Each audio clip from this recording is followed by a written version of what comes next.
We're on. Testing. Evening. Good evening.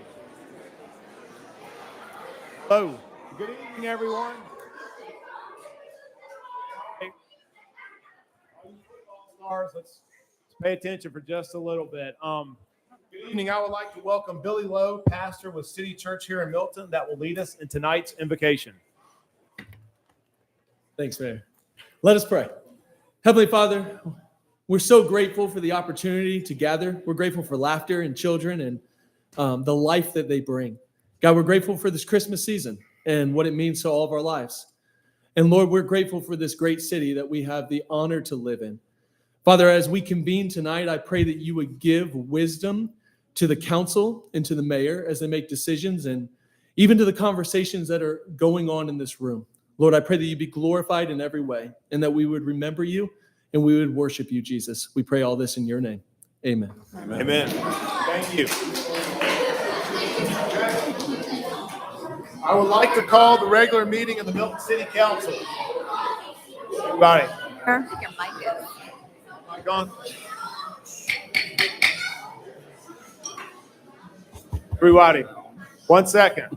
I would like to call the regular meeting of the Milton City Council for Monday, December 4th, 2023 to order. The city strongly recommends that you review tonight's agenda carefully, and if you wish to speak on any item on the agenda, then please bring your comment cards to the clerk as soon as possible. While the Milton rules allow a speaker to turn in their comment card up until the clerk calls the agenda item, once the agenda item is called, no more comment cards can be accepted. Will the city clerk please call the roll and make general announcements? Good evening, Mayor and Council. Before I call roll for the December 4th, 2023 regular City Council meeting, I would like to remind those in attendance to please silence all cell phones at this time. Those attending the meeting who would like to make a public comment, you are required to complete a public comment card and submit to the city clerk prior to the agenda item being called. Any card received after the item has been called will not be accepted. All speakers, when called to the podium, please identify yourselves by name, address, and/or organization before beginning your comment.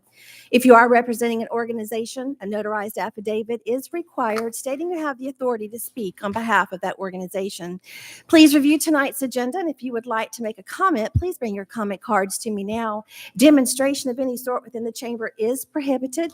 Please refrain from any applause, cheering, booing, outburst, or dialogue with any person speaking. Anyone in violation will be asked to leave. Mayor and Council, as I call roll this evening, please confirm your attendance. Mayor Peyton Jamison. Here. Councilmember Andrea Veerhoff. Here. Councilmember Paul Moore. Here. Councilmember Juliet Johnson. Here. Councilmember Carol Kirkley. Here. Councilmember Jan Jacobus. Present. And Councilmember Rick Morg. Here. Mayor, you have a quorum. Would everyone please rise for the Pledge of Allegiance? I pledge allegiance to the flag of the United States of America and to the republic for which it stands, one nation, under God, indivisible, with liberty and justice for all. All right. Get everyone's attention. Next is approval of the meeting agenda. Because we are at capacity, and I know some of y'all might want to get out here and eat some dinner. I would like to ask council if we can move the two reports and presentations, which are the two proclamations, immediately before general public comment. And I would like to add an executive session to discuss personnel, land acquisition, and potential litigation. Mr. Mayor, I'd like to move that we accept the changes to the agenda as requested. Second. Okay, I have a motion from Councilmember Moore and a second from Councilmember Jacobus to approve the agenda as amended. All in favor, please say aye. Aye. All opposed? That's unanimous. Okay. So we will go to our first reports and presentation. Will the city clerk please sound the item? Well, we're first doing Susan Day, Steve, but you want. Well, yeah, it's on. That's the way we did on the agenda. So let's knock out Susan Day. I do believe there's someone that's waiting outside for her, though. Did you mean knock out Susan Yeah, Day we'll or honor her? We'll honor her. Honor her. Obviously.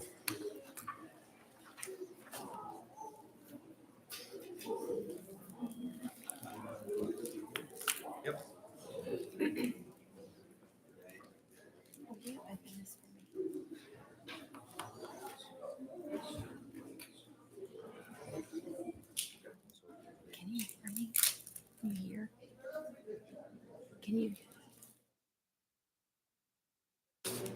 They're hybrid, isn't it? Okay, this is new. Figured it out.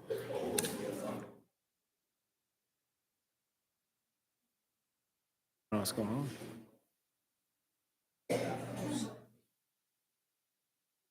Order, we didn't put the agenda item You just did 12A, that's okay. Is that I know okay? Yeah, that's okay. I know which one it was. Yeah, I got you.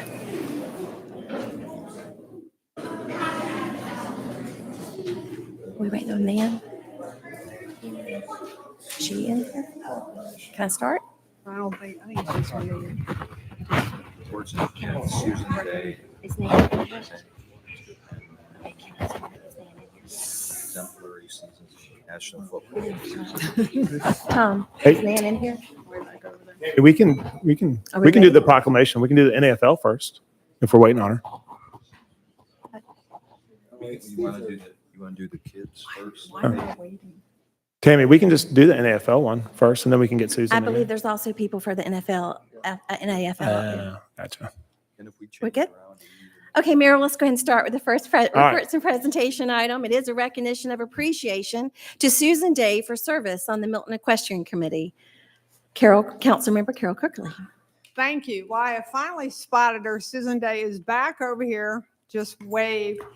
I'll make this brief, but not too brief, because someone who has made a wonderful contribution to our city deserves a moment of appreciation. And Susan, I could not be more appreciative that you have been my appointee on the Equestrian Committee for the last 5+ years. And then I think you had a year and a half before that, which makes you a long-serving member. Neither Susan nor I remember exactly when she got on the committee. Chairman Tony Rich would say that Susan is absolutely indispensable, and we're all sad to see her go, but her service has been remarkable, and she's ready for new challenges. Among the many things that she's done, she's been first in action on just about everything, clearing trails for the benefit of all, bridging the equestrian community and the general public, raising the visibility of what green space does for equestrian, for the equestrian community, and for the whole community at large. There really is no task too big or too small. Her consistency has been just a wonderful gift to the city of Milton. Susan, I salute you. I appreciate you. I have a little gift for you, and we'd like to shake your hand. Thank you.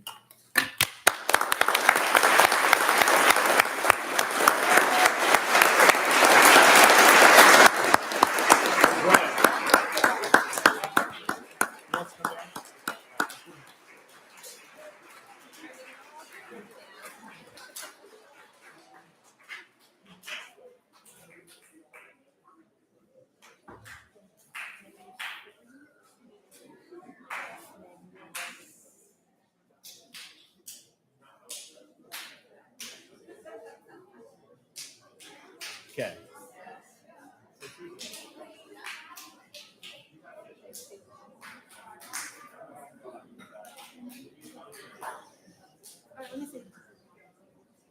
Perfect. Go ahead and get them ready. Okay, you ready? 3, 2, He's 1. in here.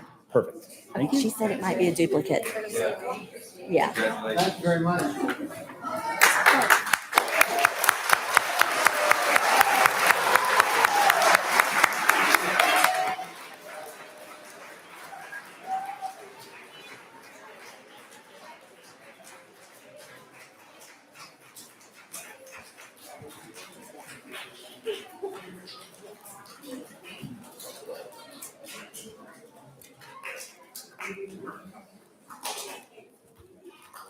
All right, Mrs. Clerk. please Mayor, the sell next item is a proclamation celebrating exemplary seasons by North Atlanta Football League teams. Mayor Jameson? Thank you. So it is my absolute honor and privilege to read this proclamation. I'm getting a 1-minute call. Great, more the better.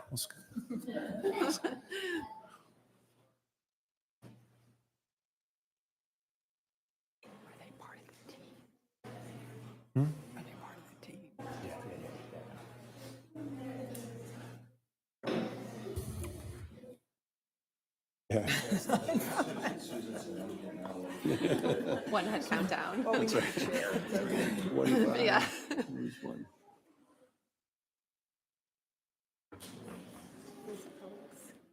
You're good? Okay.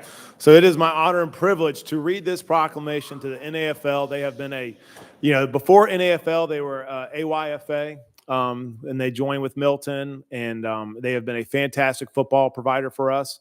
We've been with them for years. It's a joint partnership with Alpharetta and Milton, and I can tell you, so the 3rd, the 4th, and the 5th grade teams all made it to the championship. That's fantastic.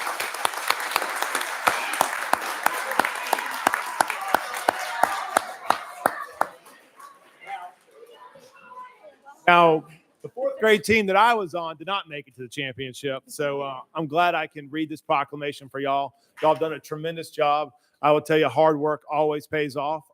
As you can see, the Milton football team is going to the state championship, so I think we got a big lineup going up to high school. So all you young men have done a wonderful job. So it is my honor to read this. And this is a proclamation celebrating exemplary seasons by North Atlanta Football League teams. Whereas there is a proud, deep tradition of football excellence in Milton, a fairly small city that's the hometown of dozens of extraordinary Division I players, plus several professionals. And whereas the path toward producing high-caliber football standouts starts with outstanding instruction, teamwork, and competition at the youth level. And whereas the North Atlanta Football League is the youth football and cheerleading program provider for Milton and neighboring Alpharetta, meaning it's where many future stars get their start. And whereas every late summer and fall, NAFL teams practice and play out of Bell Memorial Park, Legacy Park, and North Park. And whereas in 2023, the program's 3rd grade team posted a 7-0 regular season record, NAFL 4th graders went 7-1, and the 5th grade squad finished with a strong 6-2 mark. And that is whereas all 3 teams advanced to their respective Lanier Bowls, the Georgia Football Association's championship games, held November 18th at Lambert High School. And whereas the NAFL 3rd grade squad won to become champions.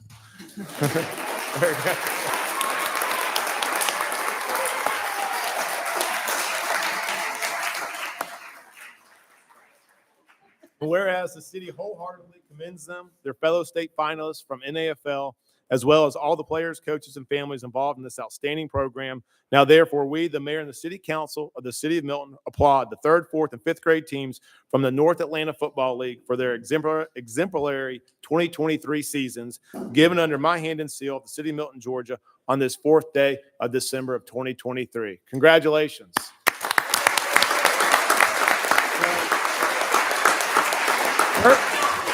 All right. I'm going to have the coaches in charge.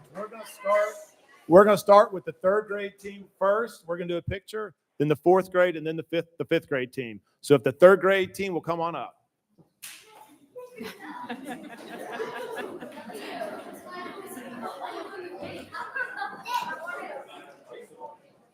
Greg, you sit the pushover.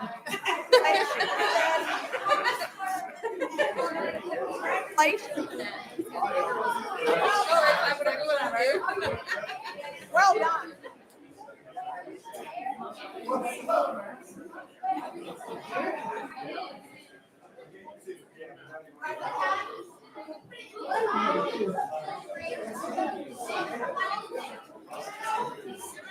Never end up in it.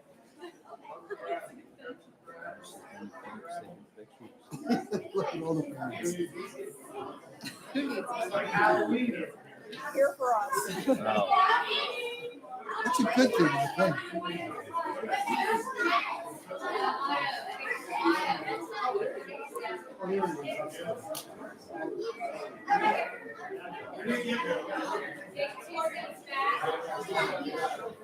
All good? All good?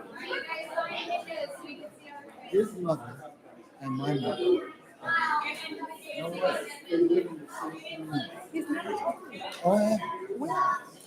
Yeah, it's up in Forsyth County. Yeah. I don't know if you call them best friends, but they're good friends.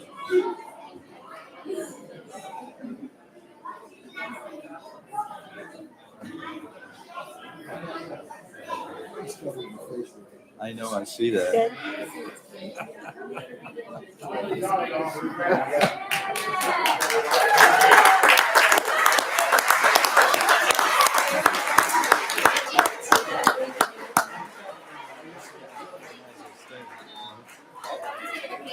Say.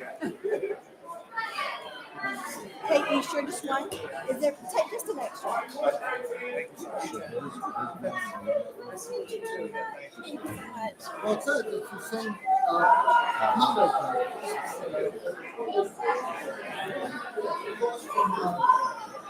Federal Park. Okay.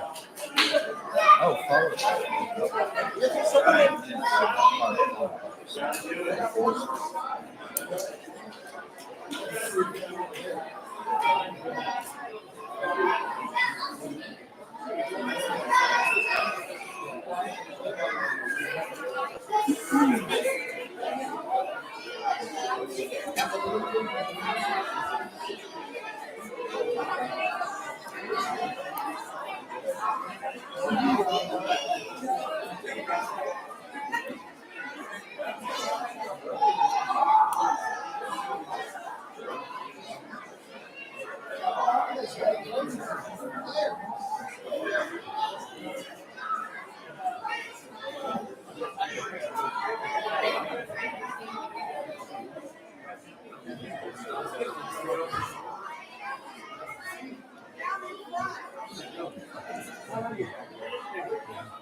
Now getting big.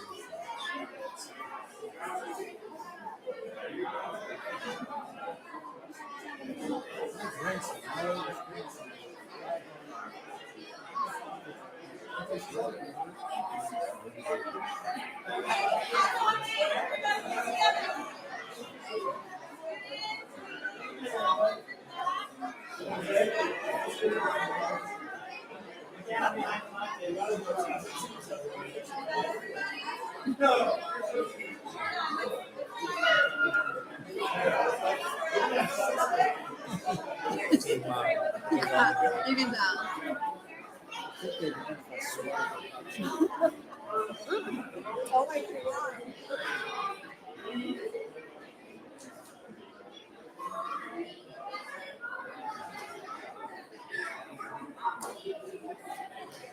You guys are officially legends.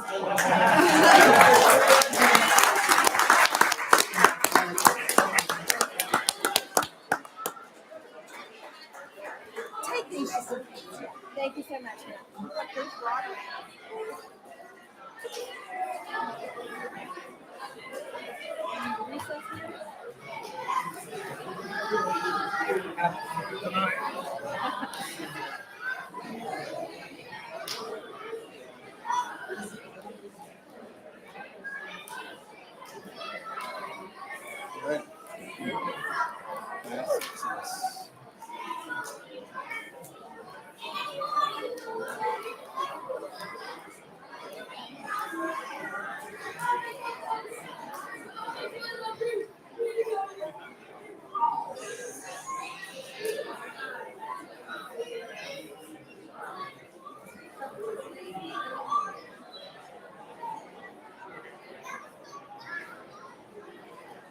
What? I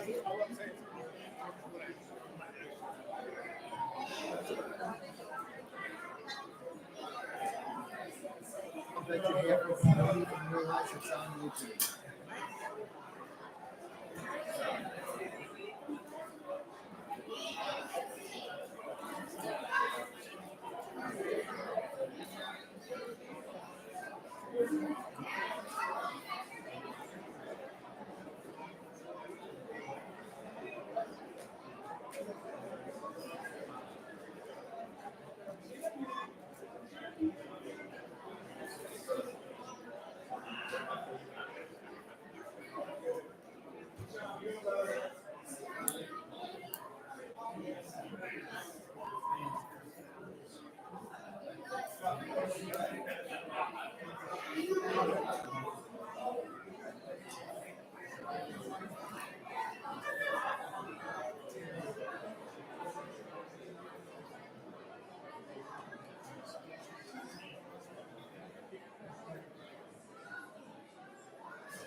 Metal detector.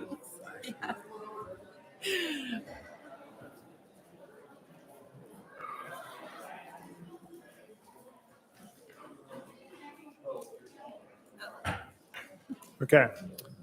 Madam Clerk, do we have any public comment? We do, Mayor. We have 5. Okay, I will read the public comment information. The next item is general public comment. Public comment is a time for citizens to share information with the mayor and the city council and to provide input and opinions on any matter that is not scheduled for its own public hearing during today's meeting.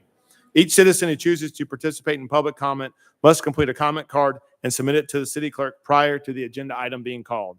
Please remember, this is not a time to engage the mayor or members of the city council in conversation. When your name is called, please come forward and speak into the microphone stating your name and address for the record.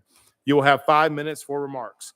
The city encourages you to review the agenda, and if you wish to speak, to bring your comment cards to the city clerk right now. Will the city clerk please call the first public comment? Mayor, I invite Laura Bentley to the podium, please.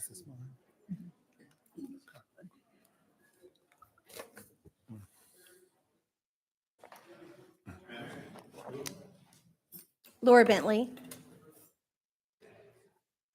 Laura Bentley, 2500 Bethany Church Road. Mayor, Council, last Monday, the CCIM was held for the Unified Development Code. The Planning Commission for months has reviewed this document, page by page, a very heavy lift. We owe them our gratitude.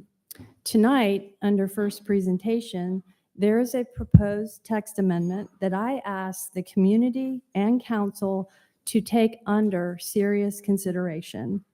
The amendment removes the district residency requirement for the Design Review Board and the Planning Commission. For 17 years, we have interpreted this ordinance to require these boards to be made up of 2 residents from 3 districts with 1 at-large appointee from the mayor. It has served Milton well.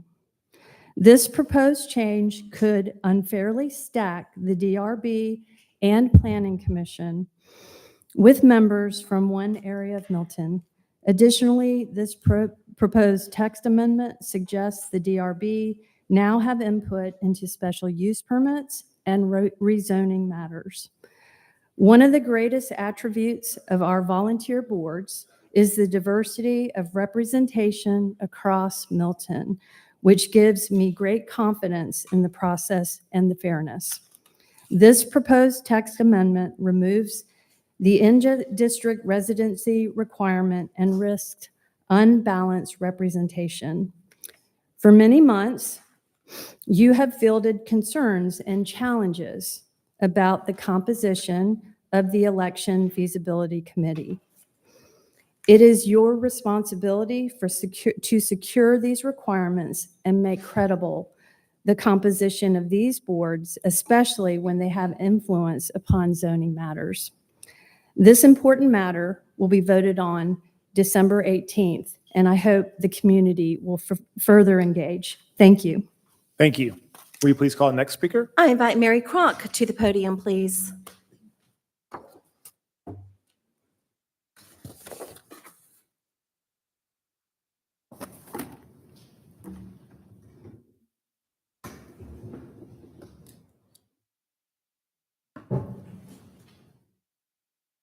Good evening, Mayor and council members. My name is Mary Cronk, and I live at 600 Hickory Mill Lane in Milton. Before I begin speaking, I want to state that my comments are made in my capacity as a private citizen and not in my capacity as a current DRB member. My comments are about first presentation A, the text amendment to Chapter 2, Administration, Division 4, Design Review Board, which aims to correct inconsistencies between ordinances and better define the role of the DRB. And I have 3 main areas of concern. The first is a clarification from, okay, good. Clarification from page 144 of the online packet. And it is where the proposed text amendment that we're looking at is for the Design Review Board.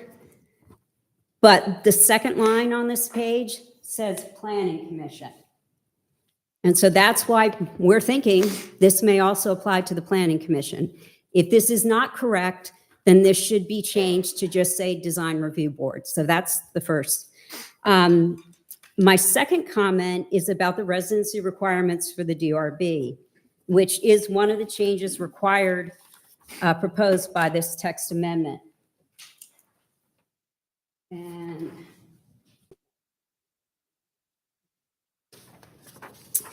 for our boards, according to our ordinances, members of the Board of Zoning Appeals, the top line, they're required to reside in the same district as the council member who nominated them.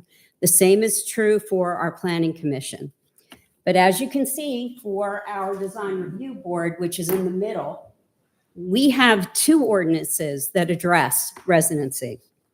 One of those says that we need to have the nominee be in the same area as the council member. The other does not. So with this proposed change, staff has gone with the decision to not require that the designee be from the person's district. I think that we need to reconsider, knowing that the BZA and the Planning Commission require equal representation from all 3 districts. Why wouldn't the same standard apply to the DRB? With this proposed change, equal representation on the DRB among all 3 districts could go away. And how is it determined that it's in the best interest of the residents of Milton that they not be equally represented on the Design Review Board? When you take away the residency requirement, you could be faced with the unintended consequence of having a DRB composed of people largely from one area of the city, making decisions about demolitions and recommendations for building design for the remaining areas. I believe the better decision for Milton is to have the same residency requirement for the DRB as for the BZA and Planning Commission. And I encourage you on council to request a change to this proposed text amendment to require that DRB members reside in the same district as the council member who nominated them. And then my third comment is really, it's more looking at the ordinances. Because there are 2 ordinances that deal with DRB, unlike BZA and Planning Commission, if you make a change to one, you have to make a change to the other. The only changes in this that we got were the changes to Design Review Board, okay, to Division 4, which were, maybe that'll show up. But those same changes, if they're approved, have to be made to 64-1120.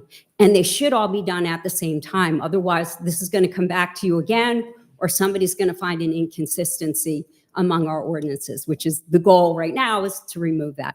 So I recommend that you also consider putting this with the changes to Design Review Board and do them together at the same time.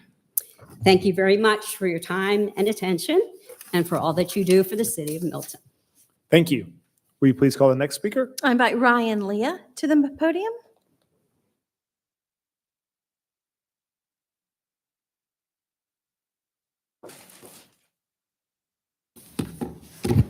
Hey, how are you?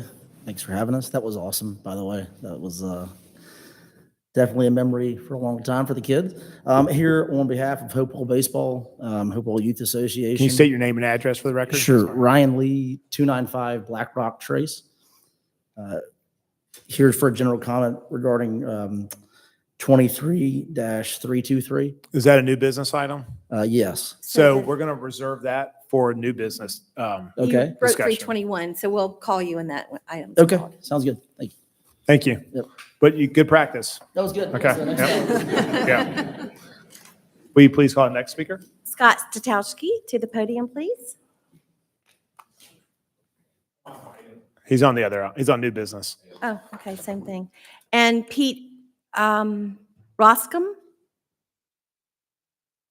New business. Okay, so these have the wrong numbers. We'll change those over. Any That other? concludes general public comment, sir. Okay. So we will move on to the consent agenda. Will the city clerk please sound the items? Mayor, that first item is approval of the November 13th, 2023 work session meeting minutes. Agenda item number 23312. B is approval of the November 20th, 2023 regular city council meeting minutes. Agenda item number 23313. C is approval of a professional services agreement between the City of Milton and Keckenwood, Inc. for design services for a traffic signal at State Route 372, Crabapple Road at Green Road. Agenda item number 23314. D is approval of a recreation provider agreement between the City of Milton and Raneen Badawi to provide recreational adult art programming. Agenda item number 23315. E is approval of a change order number 2 with Ashford Gardeners, Inc. for a right-of-way and passive park field mowing agreement. Agenda item number 23316. F is the final approval of right-of-way and other property acquisition needed for the Morris Road widening project. Agenda item number 23317.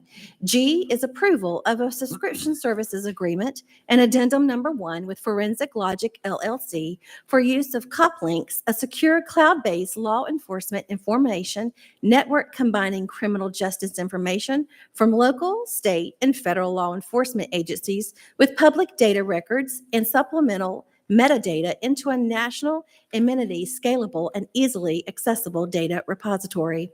Agenda item number 23318. H is approval of an intergovernmental agreement between the City of Milton and the City of Alpharetta for the provision of Hexagon computer-aided dispatch and police records management systems RMS. It's agenda item number 23319. Our final consent agenda is approval of subdivision plats and revisions.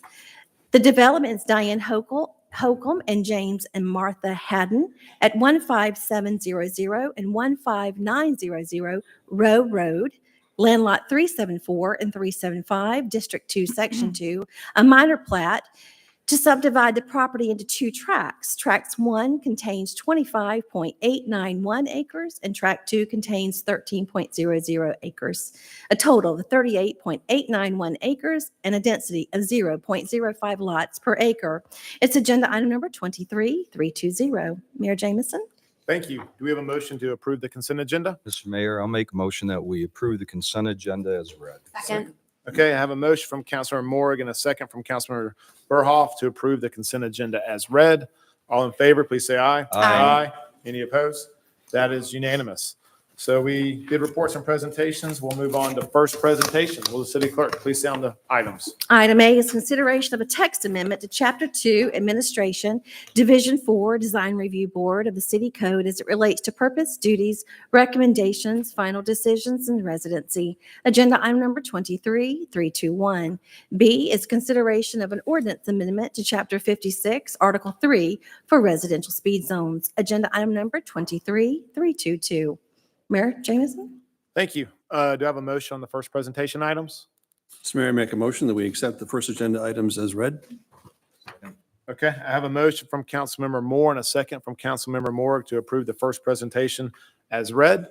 All in favor, please say aye. Aye. Any opposed? That is unanimous. So there is no public hearing, zoning agenda, or unfinished business. We will move on to new business. Will the city clerk please sound the item?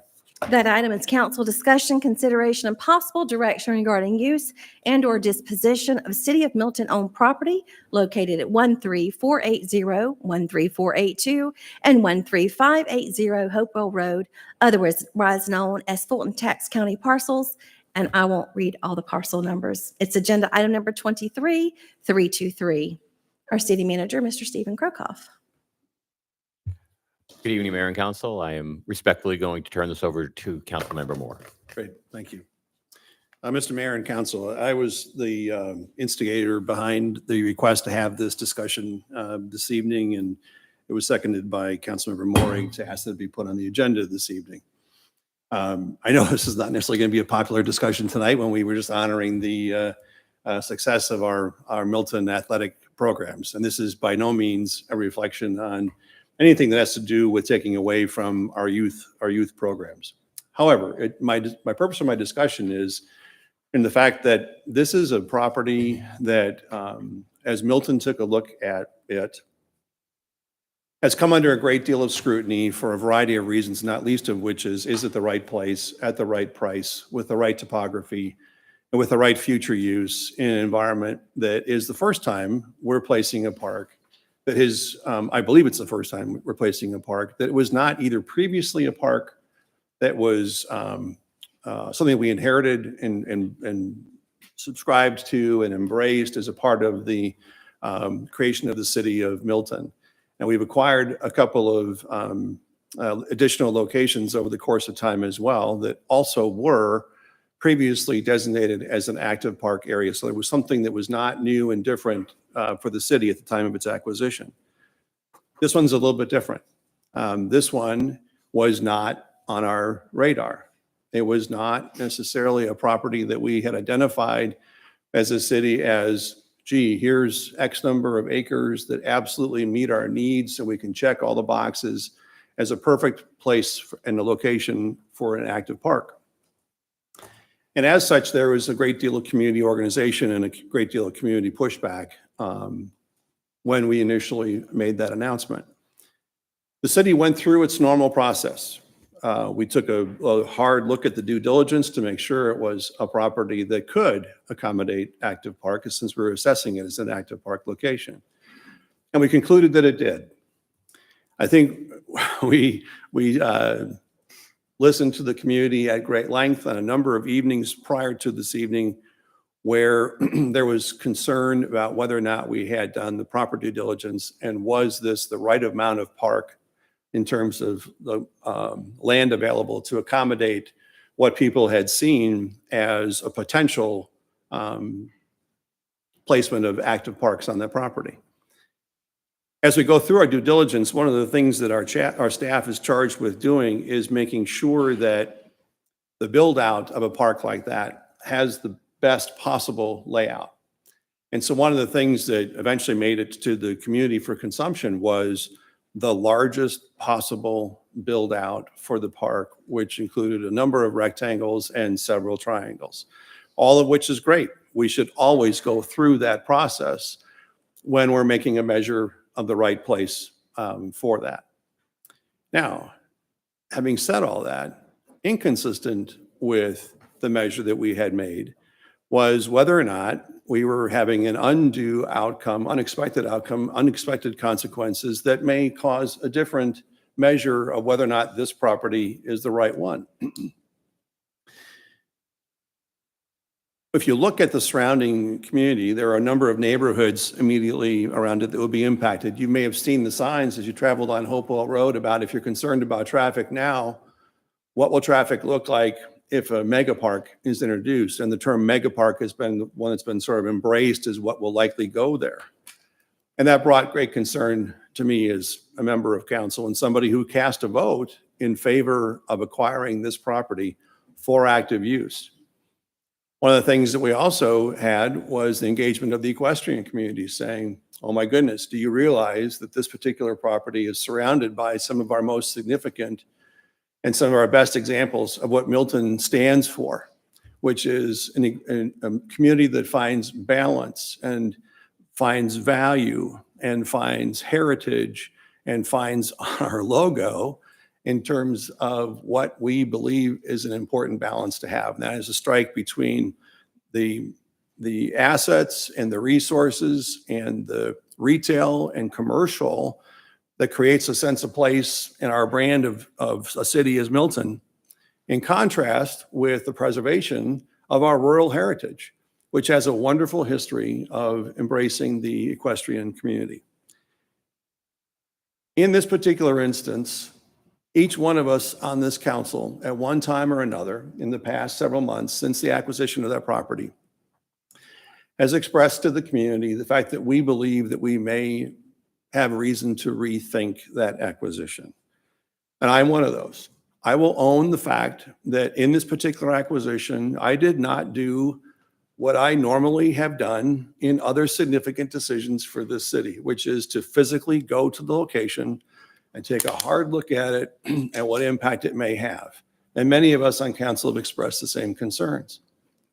I was more enamored with the idea that, oh my goodness, we know that our repeated studies have shown that we are under-resourced when it comes to a couple of triangles and a couple of rectangles. And I'm not one who dismisses that need.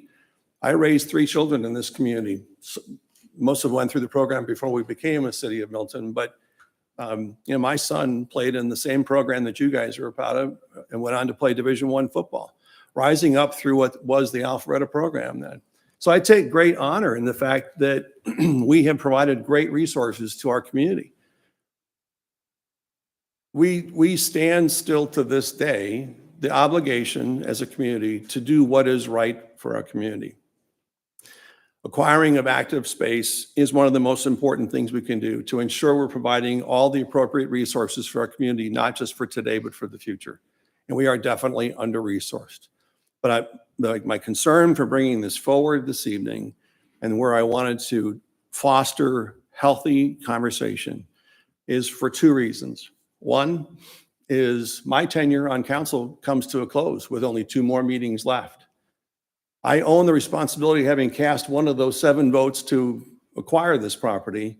I also wanted to make sure that I don't leave this council without owning the responsibility to also foster spirited debate on ensuring whether or not this still is the right decision for this particular parcel. And as such, I fostered this conversation this evening. But second, to make sure that as we look forward, that we challenge ourselves as a council to do better on opportunities like this, to take a step in a different way than we have historically. In this particular instance, this property came available. And as such, we were breathless to ensure that we seize the opportunity to capitalize on it and do the best we could for the city. And we recognize that there are some other properties that are identified for green space, for example. So even though this may have had a great use as a green space, it wasn't targeted for that because of the dollars we had available and the need for active space. But what I think where we fall short is looking at a long-term strategic plan that says, even if a property is not necessarily for sale, that we do the careful due diligence and approach those community members who own that property and take a hard look at it in a healthy conversation to say to them, to those landowners, could your property possibly be for sale to the city in the future? And as such, end up with a better result as a result of strategically planning where those parcels should go. That takes into consideration the immediate impact on the surrounding neighbors. It takes a hard look at what our traffic patterns are. It takes a hard look at preservation of night sky, noise abatement, whether the lighting is appropriate, and going back to my comments in the beginning of this evening, that we take careful assessment of what is our rural heritage and the preservation thereof. And as such, I know it's not an appropriate place to make a motion at this point because we look forward to public comment and the debate coming from council. But it is my intent to make a motion this evening to actually stop the consideration of this particular property for an active space. That doesn't mean it can't be a park. But my proposal is that it not be an active park. So for consideration for council would be, I would hope, some discussion this evening about the possibility of turning this space, a wonderful acquisition as it is, into passive space. And if that's not something that meets council's expectations, that we give serious consideration to allowing this property to go back on the market. And we use those dollars to search a property more appropriate than this one for our future marquee park that will liken itself something to that of Bell Memorial, which is a marquee park here, one of our best and one of the North Fulton's best. I'm just not sure that that kind of park is the right one for the property that we currently own. And I ask for your consideration this evening, council, for a discussion on those topics or on those merits that I have brought forward to this evening. All right, thank you. Can we ask for a comment before we go into discussion? Am I good with that? Sure. Okay, can we please call the first speaker? So Mayor, there are 3 that I will read that complied, and Okay. then we'll start in with the public comment. The first one to be read is from Joe Wright at 110 Hickory Mill Court. I urge all council members and the mayor to vote no to developing the Hopewell Road property into a mega park. The citizens who live near this property, including those with horse farms, have spoken in opposition, both in public comment and with a petition, as the mega park will negatively impact their way of life and their property values. Didn't the city just receive the Voice of the People Award? The city website even quoted Mayor Jameson as stating this honor reflects Milton's strong belief in the importance of intently listening to citizens, inviting feedback of all kinds, then ensuring such input informs the city's values and actions. In Milton, effective community engagement is anything but lip service. It's fundamental to what we do and who we are as a government. While I understand there's a need for field space for youth sports, wouldn't the undeserved District 3 area off Highway 9 be a more ideal location? This area already has the lights, noise, and traffic that a mega park would bring. Councilwomen Johnson and Kirkley and Mayor Jameson, I understand you all live on acreage here in Milton. Would each of you be willing to have a mega park in your backyard? Please remember, when you vote this evening, we elected all of you to represent and listen to the citizens of Milton. Please remember that all of you campaigned on preserving the rural character of Milton, protecting the equestrian community, and keeping Milton, Milton. The next is from Mr. Raymond Brooks at 2390 Sandy Creek Farm, and he is in opposition of the mega park. And our final that I will read is from Rick Bach at 2150 Oakhurst Drive. And his remarks is mega park will dangerously increase traffic, create noise and light disruption during the evening, potentially create environmental runoff into neighboring creeks. Vote no on the mega park. Mayor, I'd like to first invite Carla Shaw to the podium for your public comment, please.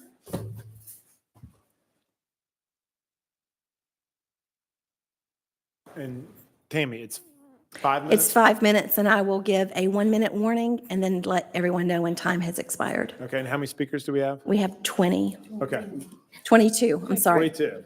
110 minutes according to mine. 23? It says 23, sir, I'm sorry. Okay. Be brief. No? Thank you. My name is Carla Shaw. I live at 2610 Trawick Chase, and I'm here as a private citizen and as a resident who lives in the area of the proposed park and the development, who regularly walks in the area, walks my dog in the area, and has lived for close to 20 years. I'm here to express my opposition to this. I too am a parent who had a son who played in the North Atlanta Football League and very much enjoyed the years that I watched him play. However, the location for this proposed development is wrong. It's in the middle of our residential area. It's surrounded by horse farms. As a resident in that area, I will be negatively impacted. Our neighborhood will be negatively impacted by the noise, the traffic, the lights that will flood our neighborhood in the evening, and it will very much be a detraction to our way of life and to our neighborhood. Therefore, I very much beg that this not be allowed to go through for those of us who live there and those of us who want to maintain the safety, the integrity, and the beautiful way of life in our neighborhood, for those of us who have lived there for many years and who love that area and are praying that it will remain the lovely area that it is. Again, my opposition is not to the park. As I said, my son played football, he plays sports, but the location in the middle of the residential area, our neighborhood, and the nearby horse farms is a wrong location. Thank you. Thank you. Mayor, I invite Tony Shepard to the podium, please.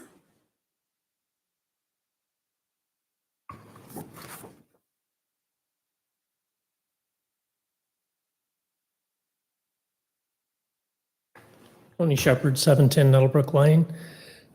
Mayor, council members, I appreciate the opportunity to speak tonight. I spoke on this topic last month.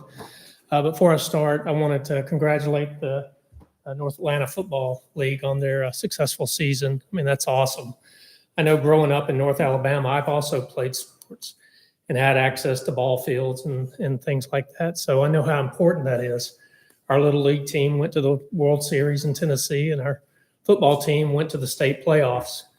But as far as this property on Hopewell goes, as I said last time, you know, it's not the right place for it. I spent the weekend going back through commission documents, official documents that we've published as a city, plans for the future, use plans, equestrian plans, and all throughout it, you see references to the rural view shed, you see equestrian community, you see all these references there. And I'm not opposed to having active space. I think it's important. I think it's something that, we should build on. I mean, we do have Bell Park, and I'll be honest with you, my children are older, so I don't know how, heavily utilized the space is.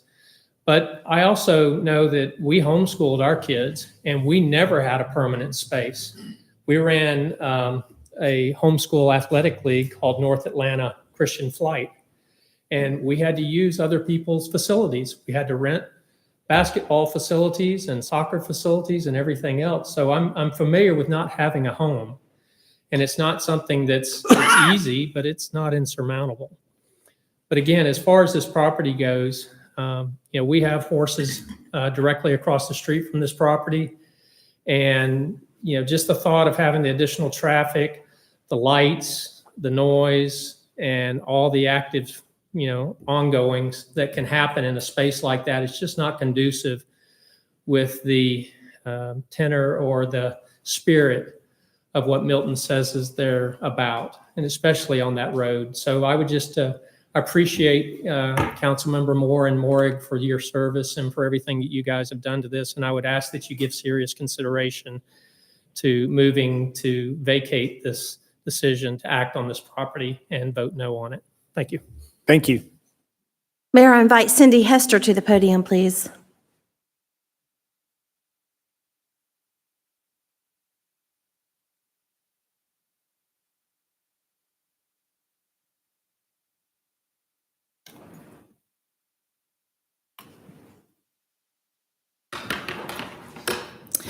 Mayor, council members, I am Cindy Hester. My husband Kyle and I live at 13620 Hopewell Road. We own 22 acres directly adjacent to the properties purchased by the city beginning of this year for the purpose of building an active park. I think it goes without question. You all know that we are opposed to this park. As a result of us being the focal point of multiple news stories and our plea against the park, a petition against it resulted in over 1,800 signatures. But I'm here this evening to go on public record to voice our personal opposition and to explain why. In the past, the city purchased advertisement to attract new farm owners like ourselves.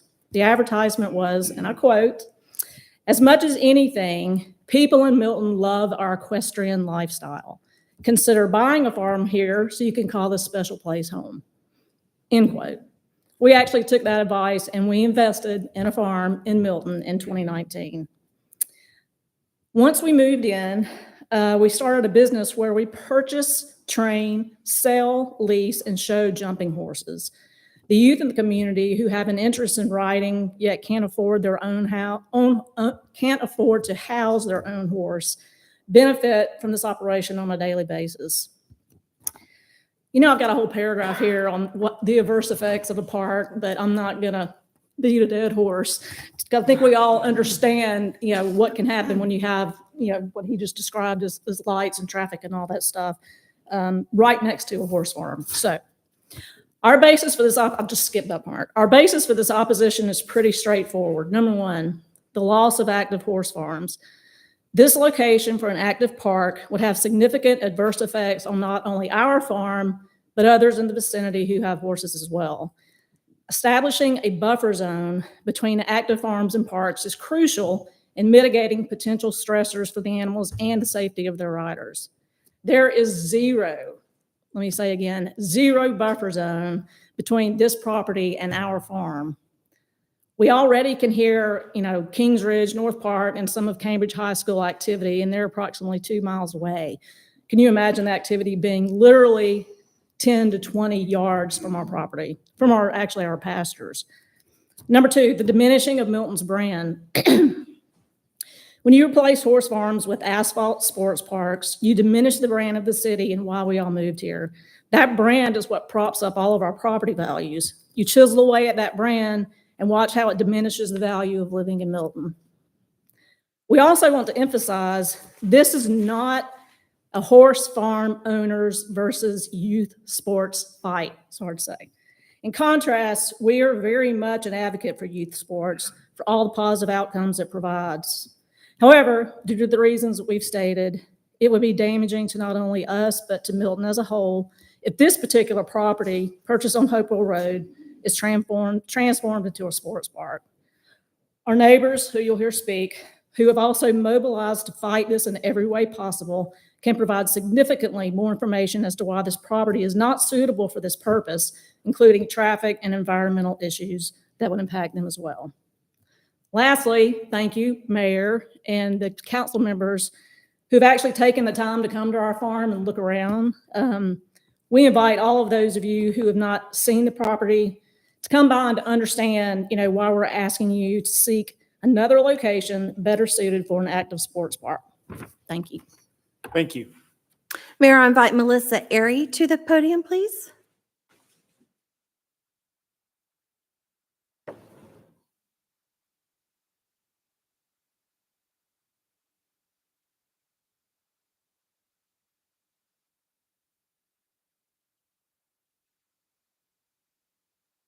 Hi, I am Melissa Airy. I live at 635 Glen National Drive here in Milton with my husband and my 4 young kids, all school-age children. I'm going to read a letter, an email that I sent to most of the council members and the mayor a few weeks ago. It's called Striking a Balance in Land Use Decisions.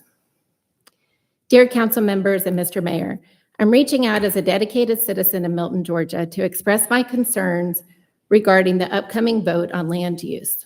Our town's allure, built upon its equestrian heritage, now coexists with the increasing demand for additional youth athletic facilities.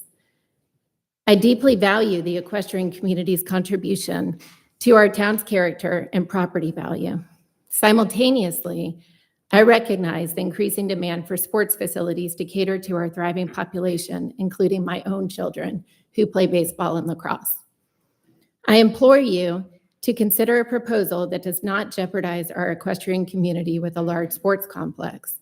We should aim for a forward-thinking and sustainable approach, avoiding decisions that divide our community. Instead, we should harmonize the needs of all residents while preserving our unique equestrian community. I appreciate the urgency to expand sports facilities given my role as a parent. However, alternatives that pit one community against another are not in Milton's best interest. Let's seek a balance that ensures a win-win outcome. I trust in your wisdom and dedication to Milton's future. Thank you for your time and commitment to our wonderful town. Sincerely, Melissa. I truly hope we can find an alternative spot that meets both groups' needs. Thank you so much for your concern. Thank you. Mayor, I invite Mike Miller to the podium, please.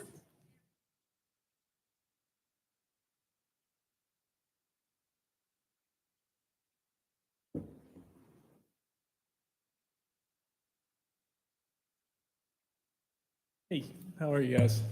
Mike Miller, 2460 Northwood Drive, Milton, Georgia. I moved here 2 years ago from Cecil County, Maryland, and I bring some insight to this decision that you have to make. In Cecil County, we went through the same exact thing. If you know anything about Cecil County, Maryland, we host a 5-star facility that was recently put together on an old DuPont property, which I know is near and dear to the horse community's heart. Calvert Regional Park was a property similar to this one that was purchased for use for youth sports. And there's, 7 or 8 fields. A bunch of my friends, when we found out, I was around 24 at the time, we found out that the park was going to happen. We decided to have a fundraiser to build basketball courts on the park. And we donated roughly $20,000 to put in great basketball courts at that park. That park is wildly successful. It blends perfectly with the horse community, the dairy farmers in the area, and the youth sports. So while this community, I listen and I hear that there is a feeling of pinning the community against each other in this debate, I disagree.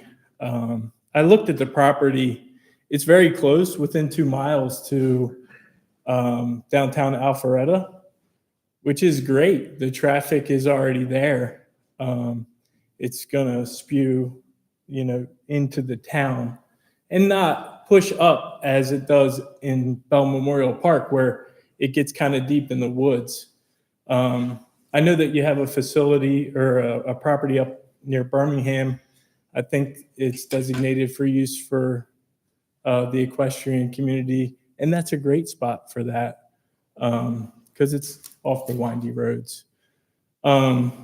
So I just wanted to offer that perspective, advocate for the park, and it sounds like you've already decided on it. So I hope that it doesn't end up going backwards. But if any of you want to reach out to me, or if you would like to investigate Cecil County, the 5-star facility right down the street from Calvert Regional Park, I encourage you to do so. Thank you. Thank you. Please call the next speaker. I invite Tim Godby to the podium.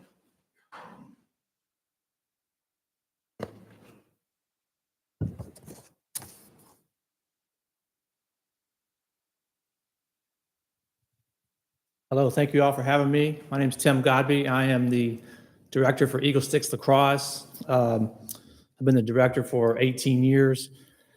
Since the program started, I've also been... Sorry, can you repeat your address for the record? I'm 121 Brandon Drive in Canton, Georgia. Perfect, thank you. And I've been a Milton High School girls lacrosse coach for, this will be the 20th season. And I've also been a teacher at Northwestern Middle School for 22 years. So I've been in the community for a long time and seen a lot of growth and a lot of changes. Just want to give you a little bit of history about our program, the Eagle Sticks program, and how we started. We started in 2005 with a clinic.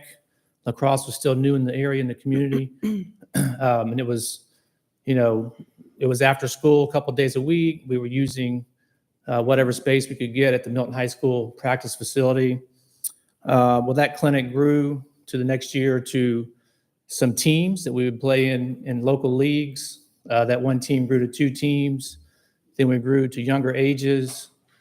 We continued to grow to younger ages. All the while, we were finding any kind of space we could find with the help of Alpharetta Parks and Rec. And any facility we could find that would offer some space, any neighborhood that had a space, anybody's backyard where we could find a spot. Those spaces started to be unavailable, and in approximately 2010, 2011, we were able to partner with the city of Milton to be the girls lacrosse provider. And since then, our program has continued to grow because of access of Parks and Rec facilities. They were soon able to get us access to Northwestern Middle School that we invested a lot of money into improving that facility, Birmingham Falls Elementary, and then shortly after, Bell Memorial was built. So all these extra fields and spaces have provided so many opportunities for female athletes in the community. Our program continued to grow. We've had approximately, since that time, probably over 15,000 female athletes participate in our lacrosse program through the years. We've had over 250 girls have the opportunity to play college lacrosse because of our program.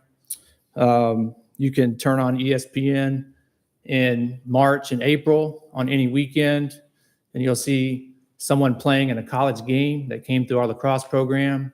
We have former players who have been All-Americans in college, players who have gone on to be coaches in college and high school, youth officials, adult officials.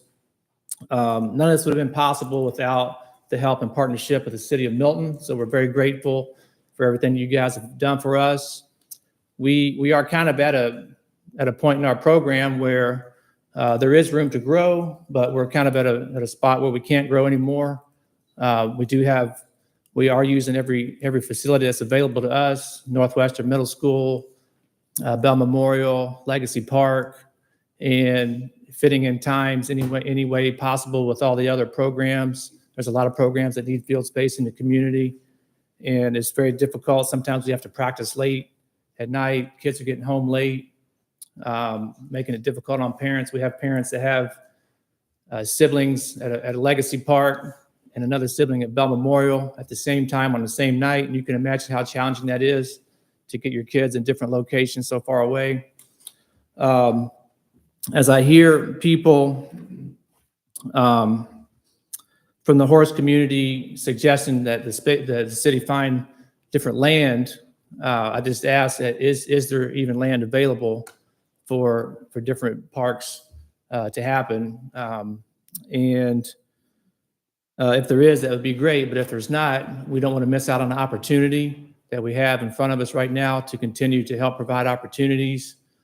Because just in the past 10 to 12 years, you've seen what has happened with our program and opportunities to provide for people. And over the next 10 years, if we can continue to have more opportunities, it can provide a lot more things for people in this area, in this community. Thanks a lot. Thank you. I invite Lisa Colley to the podium.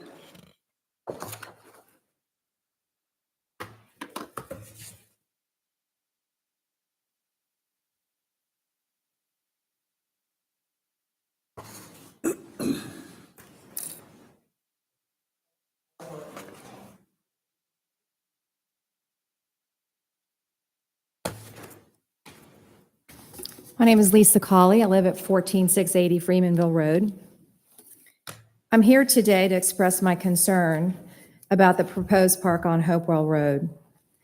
My first awareness of this ambitious sports complex came when I received a petition from neighboring property owners who were seeking to stop its development. I was completely unaware of the city's interest in creating such a complex, as there was no notification or survey to my knowledge. I respectfully urge you to reconsider this plan, given the potential disruptive impact on our local properties and traffic patterns.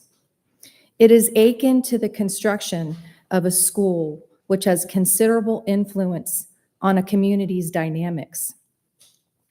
Curiously, school districts often prioritize available land over optimal placement within the community. The aftermath often burdens the city and taxpayers with additional costs to address the strain on roads and infrastructure. I propose that we approach the park's development differently. It would be prudent to assess the community desire and need for such a facility before committing to land purchase.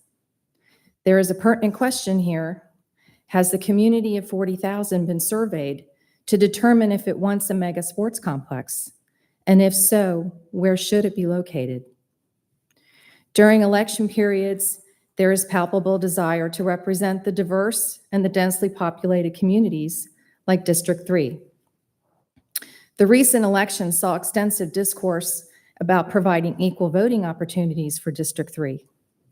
I wonder, where is this passion for equality when it comes to providing District 3 with green spaces, trails, and access to parks? Considering the significant impact that the building of schools has on our city, it is crucial to align our strategies with those that prioritize community benefit. Why aren't we considering available land in our commercial district on Highway 9 for a sports complex? Do we only prioritize District 3 during elections? In my previous public comment, I advocated for the preservation of our rural charm. I reiterate the sentiment. I propose we invest in developing smaller, quaint parks throughout the community. This approach will help maintain the unique charm and character that distinguishes our city from others. It is disheartening that District 3, which accounts for 37% of our entire population, seems overlooked in the planning and development of public spaces. I implore you to rethink the location of the proposed massive sports complex. A community survey would provide valuable insight, and the results should guide our decisions, not just the preferences of council members or staff. Let's prioritize the preservation of our rural nature and ensure our citizens have access to well-maintained, exclusive park spaces. I believe we need to explore better options once we understand what the community truly wants. Thank you for considering my perspective, and I hope that you all make the best decision for our community. Thank you. Thank you. I invite Laura Bentley to the podium, please.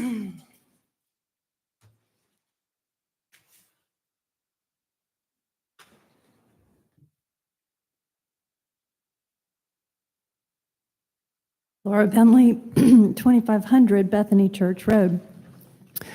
Mayor, Council, we wisely discontinued the MOU with Alpharetta, recognizing Milton's growing need for more fields and wanting to invest this large sum of money here in Milton. I support this active park, just not here.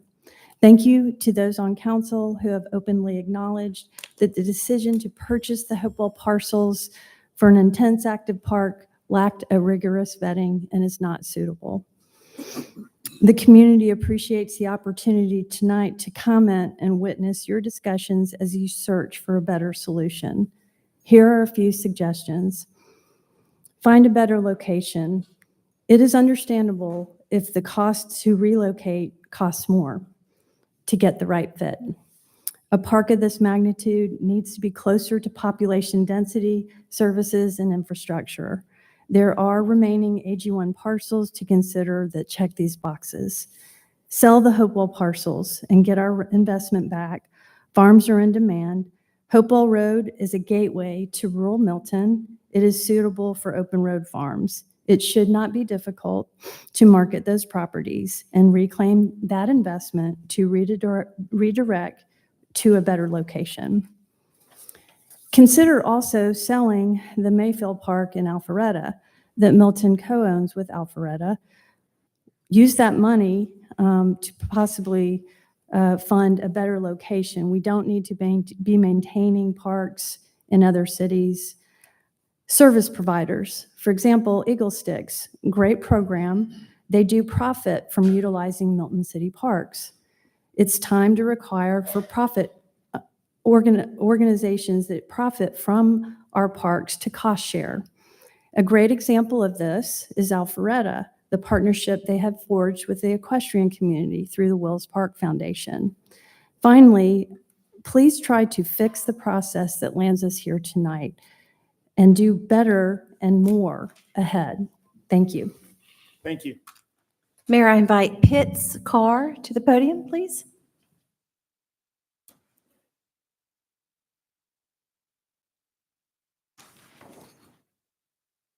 Thank you very much. My name is Attorney Pitts Carr, and I'm here to object to the new park.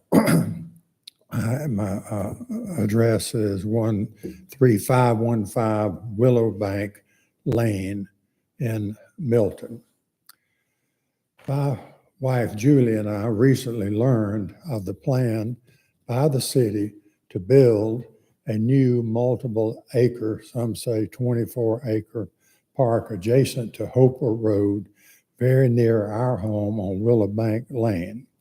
To say that that was a shock is a considerable understatement. Presently, there's a huge park operated by the city of Alpharetta, just a quarter of a mile away from our property. It's also just, well, I'm going to skip that. As I hope you know, that area of the roadway is one of the most densely traveled roads in this entire area. It is under constant bombardment by automobiles, school buses, ambulances, heavy machine equipment, by automobiles, there's just a rumbling going almost constantly all through the day and most of the night. Sometimes it's just awful, and the idea that we're going to add some more traffic in that corridor seems to me to be very poor judgment. It appears to me that this whole idea is a terrible waste of the city's resources. That's not in my pay grade, but it's inconceivable to me that there's any possible rational basis for this boondoggle. Further, we are bombarding our community by the incessant noise that I already mentioned and the seemingly endless array of ball games of every sort that you can possibly imagine and the hooping and hollering that goes with them, primarily on the 2 weekend days. It is further worth noting that North Park is practically deserted 5 days out of 7. The activity is limited to Saturday, just to the weekends. And I ride my bicycle down there as a way I have some knowledge about this. But gummit, there's maybe 2 or 3 people walking in that whole property, just strolling along. There's virtually no activity going on Monday through the weekend. We ask that this issue be reconsidered. We think it's completely unnecessary. It is a terrible problem for us. We don't think there's a sound basis for it. And it will continue to provide additional noise, particularly on the weekends, without, as I said, any justifiable basis. I'll be happy to answer any questions if you have them, which I doubt, but if you do, it's my job to answer questions. Yes, sir. Thank you. Thank you very much. Mayor, I invite Joseph Canals to the podium.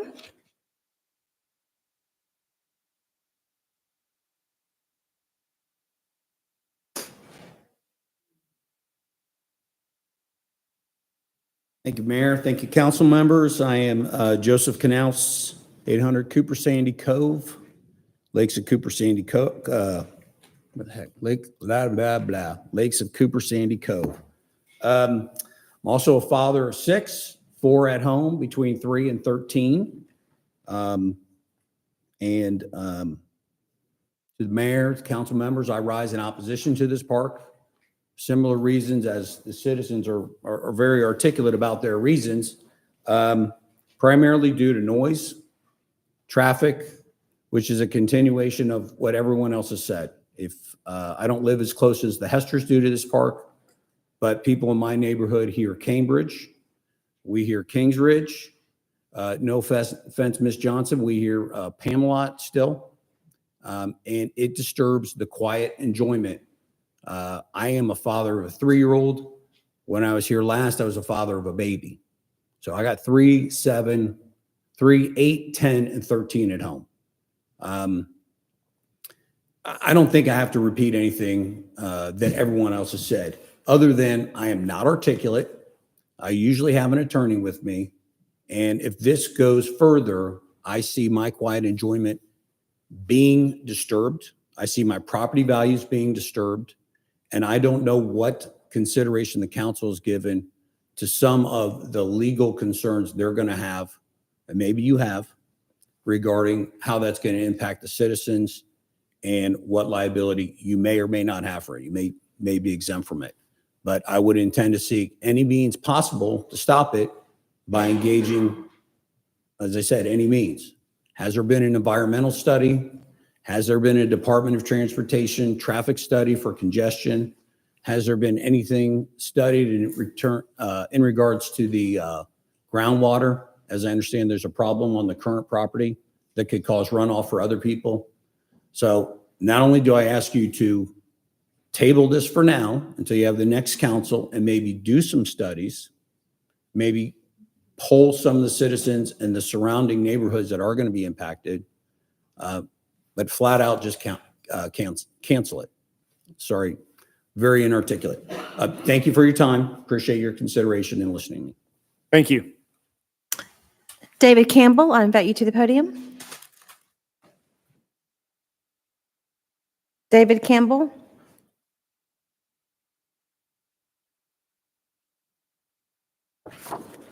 Lillian Catula, I invite you to the podium. Hi, my name is Lillian Catula, and I live at 526 Tensas Trace and in Milton, Georgia. And I currently attend Milton High School as a freshman and play for Eagle Sticks lacrosse. I'm an active student athlete and we need more field space. This entire fall season, due to the lack of fields, my lacrosse team was on the fields practicing until 9 p.m., which had me getting home closer to 9:30 p.m. on school nights. Being in high school and having an extremely challenging course load, late practice added unnecessary stress. It is to my understanding that the city identified a need for more fields back in 2017, and just this past January, Milton taxpayer dollars were used to purchase a property on Hopewell with the intention of adding an active park with more turf fields. I really hope you all stick to the original plan and move forward with adding this park. We can't afford to have this postponed any longer. If you do, nothing will happen until I've graduated from college. The youth in our community deserve to have more fields, should not have to be practicing on 9 p.m. on a school night, and should be prioritized over horses. Thank you. Thank you. I invite Tony Rich to the podium.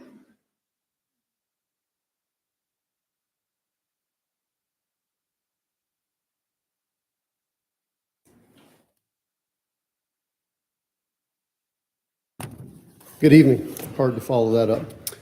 Tony Rich, 1960 Bethany Way. Good evening, Mayor and Council. I've been involved in many conversations that have focused on this Hopewell property. I've had several conversations with many of you. Our city's dilemma is real. Initially, we heard about this plan to turn this property into a mega park, Bell Memorial 2. Now some believe the best thing to do is to sell this property. I believe both of these options are very bad for the city of Milton. First, the big picture perspective. Milton is truly a unique place to live, and it is not by accident that Milton is what it is today. It's taken a lot of effort, a lot of passion, and a lot of time. Of all the North Atlanta suburbs, our little city of Milton still actually has character and charm. Farms, horses, trails, green space make Milton a different place to live, and I encourage you not to forget that as you have your conversations tonight. As you all very well know, we just completed a very spicy election season with a lot of colorful language going back and forth. But through all the complaining and finger pointing, there were some real consistencies that I saw. Every single one of you and every single candidate that ran for council said that you want to keep Milton special. You want to protect our rural equestrian lifestyle. You don't want Milton to become like all the other overdone Atlanta suburbs. Let's not forget those campaign promises as you consider what to do with this property. Hypocrisy is not something to be comfortable with, nor to be proud of. You can't encourage a rural farm lifestyle on the campaign trail and in our city's advertisements and then directly destroy a farm and its neighbors after the election. Please don't do that. So now on to the options for this property. On the mega park idea, this is a terrible idea for everyone that truly loves what Milton stands for and what makes us different. These neighborhoods and farm owners are up in arms and are literally terrified and angry over all of this. I've heard these conversations firsthand. Milton real estate, as we all know, is very expensive, and these folks have made the investment of their lifetime buying a home and a farm in Milton. We need to thank them for making these investments, not punish them. For what it's worth, I haven't met a single person that is against having more active sports parks in Milton. I think it's very clear that we need more fields for our kids to play on. My wife and I spent over 10 years watching our son play Little League Baseball, and we get it. I understand it loud and clear. So let's make sure we don't let this situation turn into an us versus them and put farm owners against sports families. I hope we can prevent that. But cramming a mega park onto Hopewell Road and drastically impacting these adjacent residents is not a way to address this issue. It's irresponsible and it's short-sighted. As far as selling this property, as you know, my wife and I own an old Milton horse farm. Some could say that our farm has a very similar feel to the Vates farm. When we bought our farm in 2017, I can't tell you how many people thanked us for saving our farm from developers. Please don't sell this property. It's way too special. It's well worth saving. The property has an amazing tree canopy that would be a crime to destroy. The pastures need weeding and mowing, but are well established. And even though the infrastructure needs fixing up, I believe it's very solid. It makes no sense to tear it all down. And the property does connect to Providence Park, which makes it even more special and unique. So there are all sorts of outdoor possibilities here for horses, hikers, and kids programs. It's actually very picturesque and an amazing piece of property. Keep this in mind as I wrap up. The best ideas are never cheap and they're rarely easy. But isn't that the whole point of what Milton's all about? We have to make deliberate effort and keep Milton Milton. Thank you. Thank you. I invite Chris Hayes to the podium, please.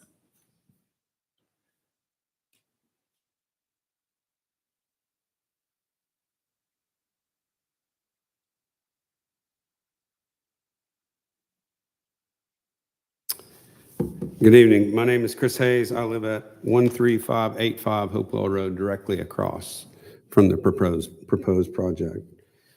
Thank you for taking the time to listen to our concerns. Before I start, I also want to congratulate those NAFL Milton teams for a great season. We spent many years watching our son, who also played in that program. I coached in that program, and when my son graduated from that program, we had nothing but tremendous memories from that, and we congratulate all those teams and their families for an amazing year. As respects the agenda item, which I'm opposed to, obviously, here are my comments. First, the council and its mayor and city employees are here to serve the people and uphold all our Milton values. I don't think that is happening.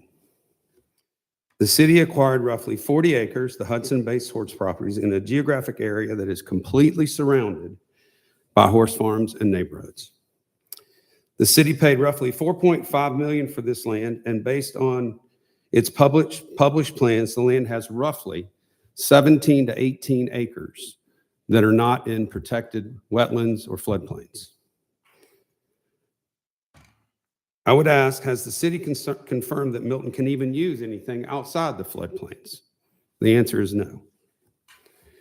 $4.5 million is a lot of money, but apparently not enough for a single city council member, based on our research, and some people that said so earlier, or the mayor, or the city manager to physically inspect the land and to truly understand the impact that it will have to the area.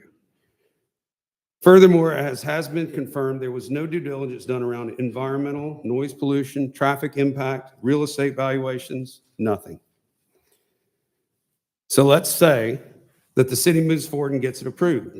Then the plan is to build a park that is projected, by your own projections, to cost another $14 to $15 million. It will have one entry and one exit. Remember, there's only 17 to 18 of the 40 acres that are confirmed that are even usable at this point. Is that really a good idea and a good use of our taxpayer dollars? Finally, these fields are likely to be used by many for-profit entities very similar to Eagle Sticks, who our daughter also played for when we were in the city of Alpharetta, and very few team members were actually from the city of Milton. We're supportive of lacrosse. I followed it around for 10 years all over the world, all over the country, watching my daughter play lacrosse. And part of the time it was with Eagle Sticks. But there's no requirement that a city of Milton resident even be part of the Eagle Sticks program, these for-profit type entities. We found that out, that the people that have actually been consulted on this in the shadow of darkness through our FOIA application were not even city of Milton residents. Again, explain to me how that benefits the Milton taxpayers.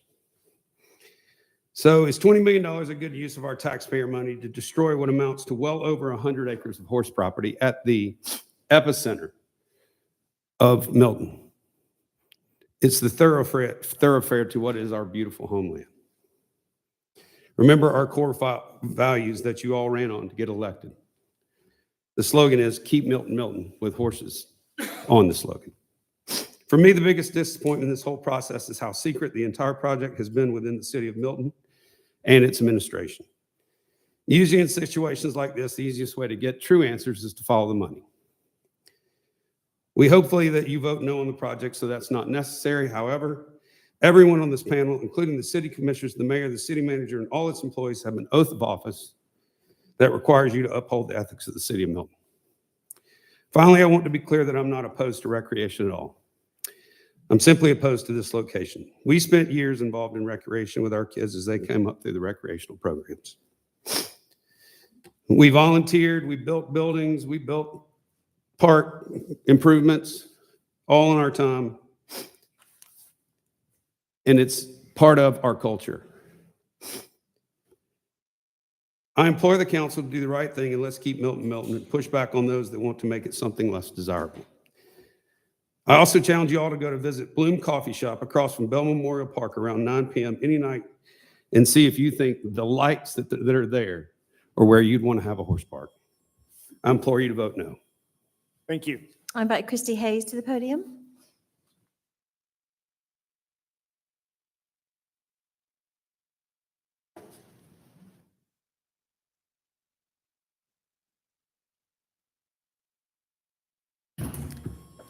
Mayor, City Council members, I'm Christy Hayes. I live at 13585 Hopewell Road, directly across the street from the proposed athletic park. My family moved to Milton from Alpharetta in 2016 to escape overdevelopment and purchased our home in a community that claims to be an advocate of equestrian hobbyists and concerned about preserving the farm lifestyle that sets Milton apart. We mistakenly thought we would never have to battle our own city against the kind of unfettered development that drove us out of Alpharetta. I could comment on how much the city overpaid for the Bates and Hudson properties due to the water and environmental issues. I can remind you of your fiduciary responsibility to residents when it comes to prioritizing our tax dollars. And I can discuss how if this park is allowed to move forward in any format as an active sports park, you will have the distinct honor of driving out not one, not two, but 4 horse farms from the city of Milton in one reckless act. But I'd like to focus on how this unpredictability when it comes to land use strikes fear in the heart of every Milton resident who foolishly bought land along the open roads that welcome citizens to the horse community of Milton. If this can happen in our part of the city, it can happen in any part of Milton, and every large lot owner should be put on notice that the city is on a rampage to become just like Alpharetta, Roswell, Johns Creek, and all the other overcrowded, overdeveloped suburbs it purports to distinguish itself from. All of this can happen, as it did in our case, without any forewarning or an opportunity for input from surrounding residents. That kind of heavy-handed city planning is what causes people to flee from their farms and seek refuge in areas that truly do cater to the rural character of a bygone era. Families choose to live in Milton for the same reason we did. It's a beautiful community set apart from the congested streets of neighboring suburbs with 4-board fencing and farm animals idly grazing. Short-sighted, knee-jerk decisions like this will forever change Milton, and residents will blink and wonder what happened to all the farms that used to dot the landscape. If that happens, they can point to this council, this meeting, this watershed moment where the city's representatives cared more about meeting transient needs than for the long-term health and well-being of their community. We have options. Work with Alpharetta to jointly use North Park, only 1 mile from the proposed athletic complex. Turn the properties you bought into a passive park, or sell the property and find a more suitable location where it won't disrupt farms and neighborhoods, specifically in our densest part of the community in District 3, where the infrastructure is already in place to sustain this kind of active park. Thank you for your time. Thank you. I invite Kunal Moki to the podium, please.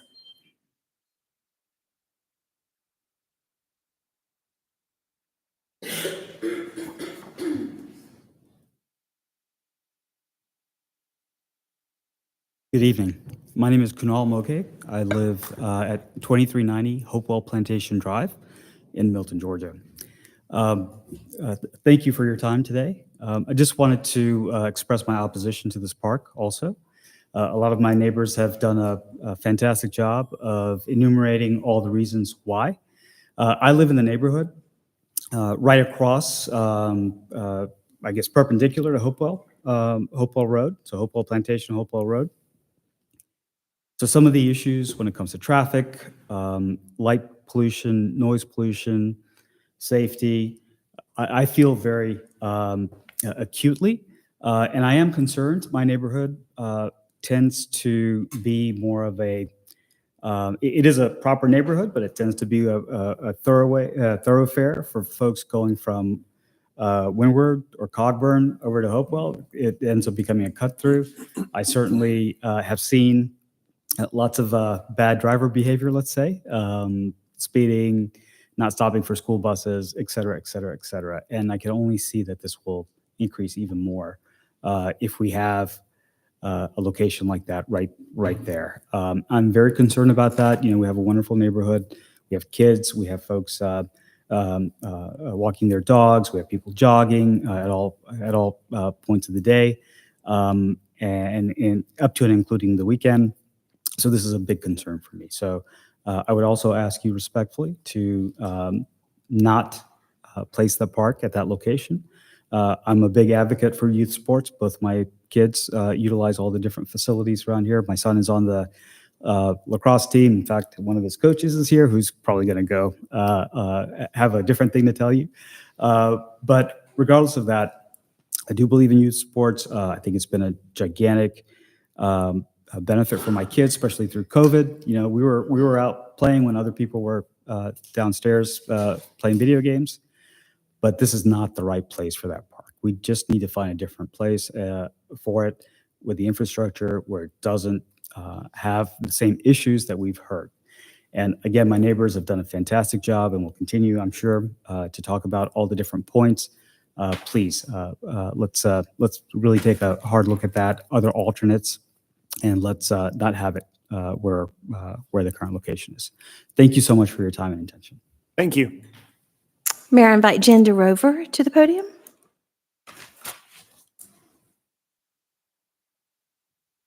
Hi, my name is Jen DeRover. I live at 1023 Lee Street here in Milton. Honorable members of the City Council, today I address you not just as an advocate for the new sports turf fields, but also as a mother to 3 neurodivergent children, 2 with ADHD, who have found the positive and transformative impact playing organized sports has had on their lives. My older son was here tonight as one of the teams being honored. The creation of new turf fields isn't merely about infrastructure. It's a commitment to harnessing the potential of sports to positively impact the well-being and development of our community's children, especially those with health challenges that organized sports have a direct impact on. Studies have shown that engaging in sports provides an avenue for children with ADHD to channel their energy constructively. It is a therapeutic outlet that fosters discipline, teamwork, and resilience, qualities that extend far beyond the playing field. This research consistently underscores the cognitive and emotional benefits of sports for children, showcasing improvements in focus, self-esteem, and social skills. More fields translates into more children having the opportunity to have organized sports to positively impact their lives. Although my children both play at North Park, Wills Park, and Bell Memorial, I personally have witnessed that there are now more children wanting to play sports than there are parks available for them to participate. For example, my 10-year-old daughter gets home around 9:30 from her sports practices because there aren't fields available at earlier times. This has a direct impact on her ability to focus the next day at school, and being a child with ADHD certainly doesn't help. These turf fields can become a hub for inclusive sports programs, creating a sense of belonging for children who may otherwise feel excluded. By investing in sports infrastructure tailored to their needs, we are sending a powerful message of inclusion, telling these children that they are valued members of our community with unique strengths to contribute, especially to our female athletes who are now interested in the growing sport of flag football with no fields to play on. My neurodivergent daughter is one of them. Let us envision these turf fields as canvases for the dreams and aspirations of our beloved children. Through sports, we have the opportunity to shape resilient, confident, and socially adept individuals who will go on to make meaningful contributions to our community. I urge you to consider the profound impact that investing in this sports infrastructure can have on the lives of the children and the community as a whole. Together, let us build a foundation that empowers our children to overcome these challenges, celebrate achievements, and lead fulfilling lives. Thank you for your thoughtful consideration. One last note is that if you do decide not to build at this particular location, I implore you to at least sell the property so that you can build it somewhere else. Thank you. May I invite Trip Johnson to the podium?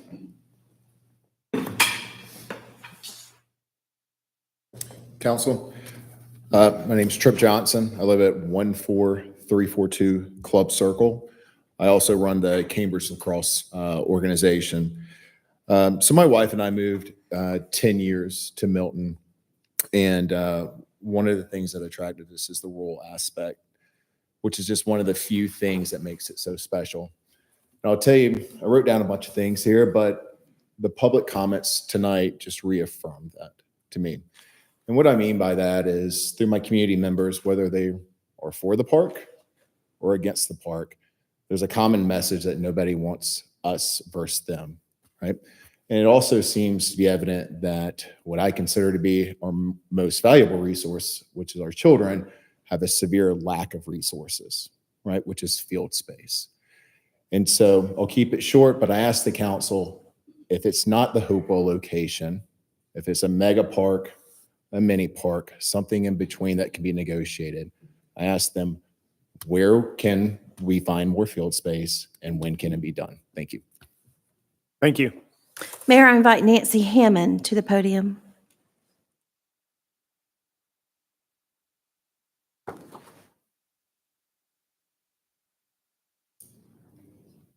My home is at 2470 Hopewell Plantation Drive.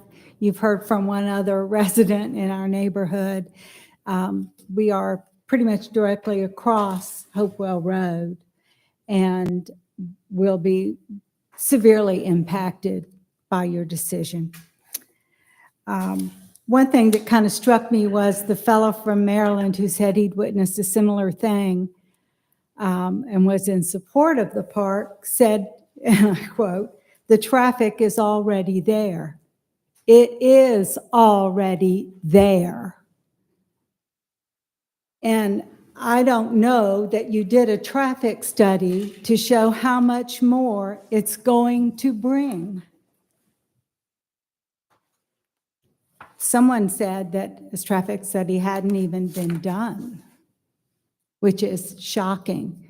Hopewell Road is a major point of ingress and egress for the whole city of Milton.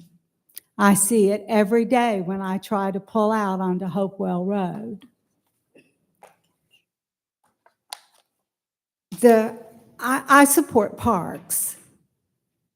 Everybody does. I drive for a bridge game to a little small place in Woodstock, for goodness sake. I'd love to have more things closer. And I would like, if you did a park, to include more than just sport courts. I'd like, or, playing fields. I'd like for you to support things that would involve the entire community. We need more tennis courts, pickleball courts. We need walking trails and biking trails. Those are things that everybody could participate in and enjoy. I just want to encourage you to not make the traffic so much worse. You shouldn't be building something at a major point of ingress and egress into this community. It will drive people away. Thank you. Thank you. I invite Ryan Leah to the podium.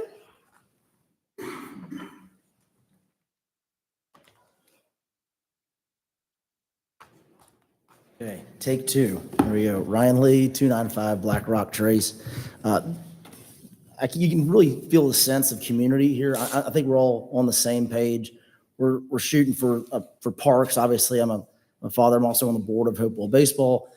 There has to be a delicate balance, obviously, right, with keeping Milton rural. I think I'm echoing some of those comments. We're neighbors. We live together in this neighborhood together. We want to keep that sense there, absolutely, 100%. But I'm in favor of the park. And why is that? As far as the baseball, let's just talk baseball. Aside from those triangles, I think, as you put it, right? The parks are overcrowded. If you visited them on a Saturday and on during the week, there's kids on top of one another. So there is a genuine safety aspect to this that needs to be addressed, right? When you have multiple kids, several teams kind of crowding around cages, there's a lot of activity there that you kind of need to be aware of. And, you know, we're used to it because we're there and you see it, and, you want some alternatives for some of these teams, some of these families, right? We're trying to make do with other fields, other avenues, other places, other annexes. And, you know, which is great, but there's elements to that that are, you know, that they're not safe. There's no restrooms. You've got family members that are grandparents now want to see their grandkids play. They've seen their kids play in Milton. Now their grandkids are playing. There's not facilities available for them, accessible for handicapped entrances, et cetera, right? So Bell Memorial is our home. It's a great place. It was upgraded, right, years ago. This idea of a mega park, right? I mean, is 1 mile. It is, as a matter of fact, 1 mile away from North Park, right? It's in the middle of the traffic circle. So I would contend that it's a fairly urban sense of Milton. When you're driving up Hope World Road, I take it every day, back and forth to work. It is a rural space, but it does have a major thoroughfare aspect to it, which lends itself next to Cambridge and Kings Ridge and North Park. So there is an element to it where you might not feel it's an appropriate space, but I would contend where else are you going to go to find that sort of land in that centralized area of Milton? And look, I've lived here since 2007, so I've, relatively not that long, but I've watched the rapid growth of this town. And why? Because it's an amazing place, and the citizens and our neighbor, we've made it that way, right? So I would say, as far as from my perspective, from the youth perspective, we're certainly in favor of trying to move forward with the park sooner rather than later. Thank you. Thank you. Mr. Scott Statowski, I invite you to the podium.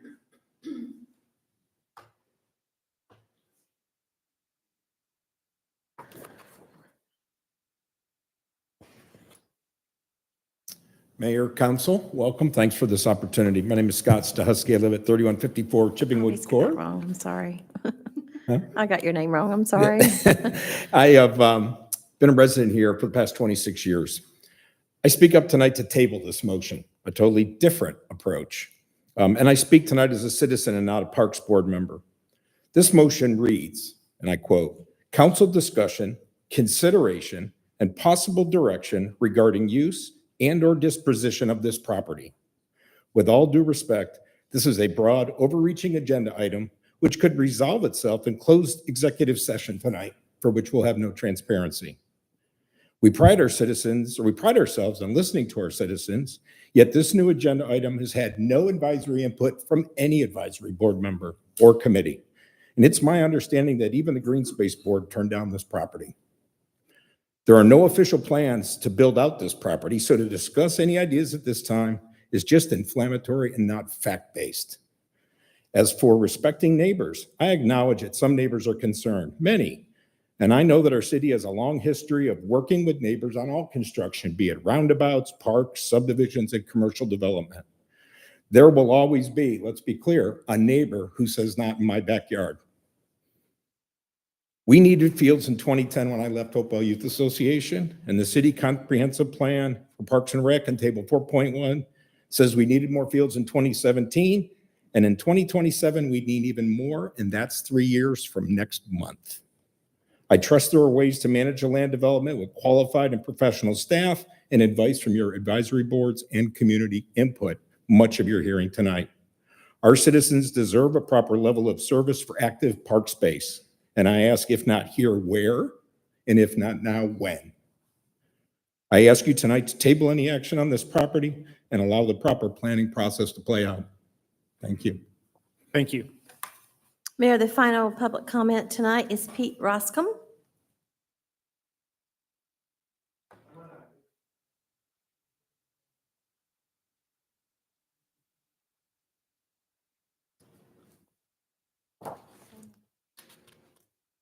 Okay, you can still, it has passed. Do you want to?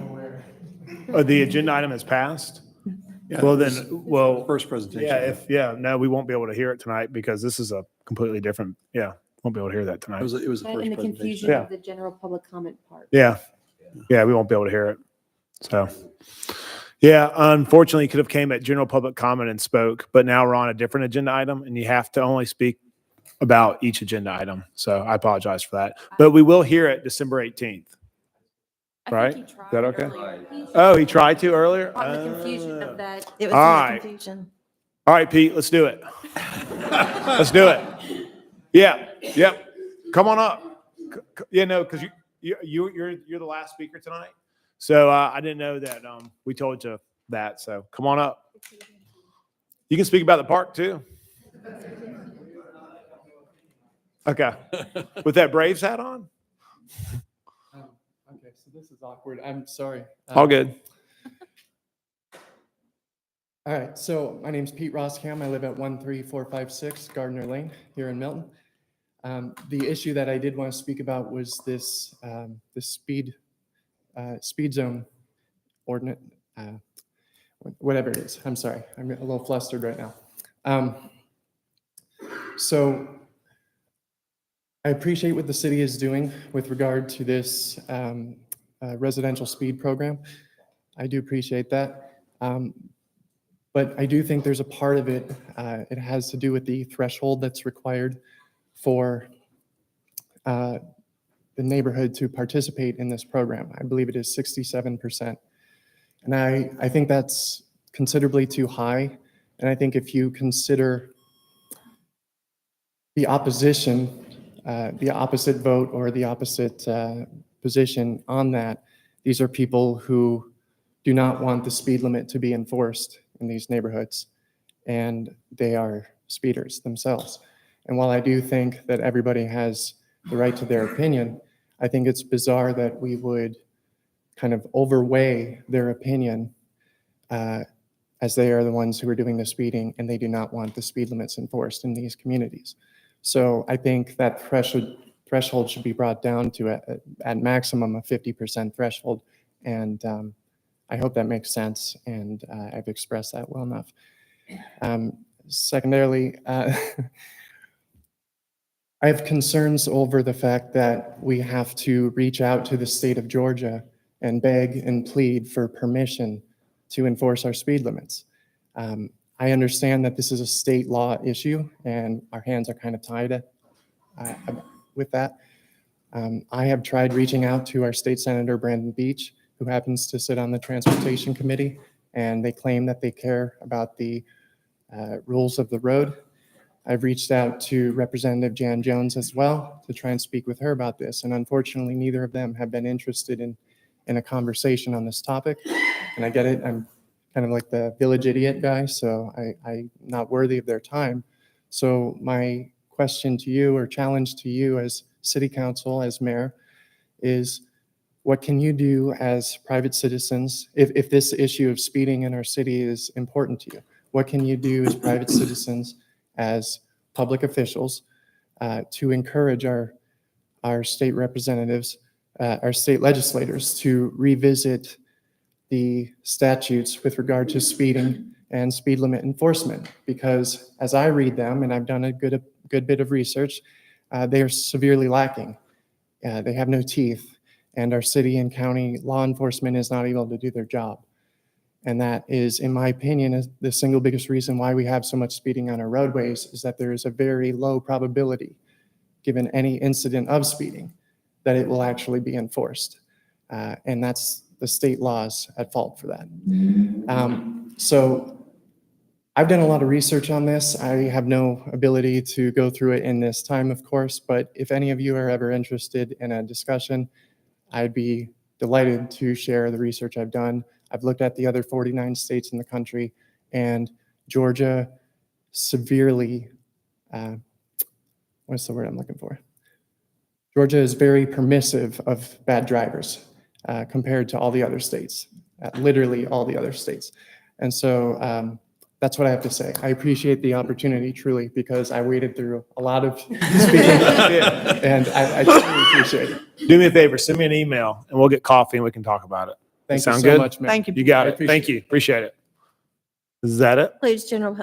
That concludes public comment. Okay, I will close public comment. I've asked Steve to give kind of the audience like a timeline of this property and kind of other property, well, not other properties, but a timeline of this property and how we have gotten to this point today. So Mayor, I'll be very brief. Yeah. Both these properties we began looking at them back in the summer to fall of 2021. We began looking at it with the council in executive sessions in fall of 21. We were waiting on the original property, the Bates property, before we moved on the property to the north, which was the Chandler Academy. And once we had secured the property, the Bates property, we then started moving more towards the Chandler property. The Bates property took a significant amount of time to secure. There was a lot of back and forth with the property owners and a lot of just going dark times during that time. But once we did, we were in contract for the Bates property, and that's 3 parcels, just for everybody's edification, about 34.4 acres. On October 3rd, 2022, and I believe we closed on the purchase on February 8th, 2023. Just to put the Chandler property, which was owned by the Hudsons, that's 13580 Hopewell, which is about 4.8 acres. Into that context, we initially had an executive session, I believe around February of 2022. I believe the final one was November of 2022. I believe the council approved the contract at January 18th, 2023. And I believe that we closed on that purchase April 25th of 2023. I don't know if that gives you some idea of the timeline. I do have a question regarding budgeting and stuff. And when did we start this budgeting process as far as allocating capital to a future park? When did we start that? Before my arrival. Okay. We've been putting money towards our capital program under the CIP program for parks for many years.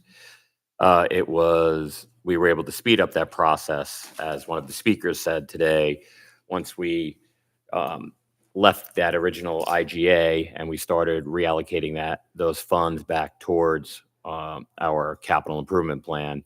And then ultimately we earmarked that once we had the funds. Again, towards active parks. Nothing is earmarked towards a specific property. Okay. Questions for Steve, council discussion?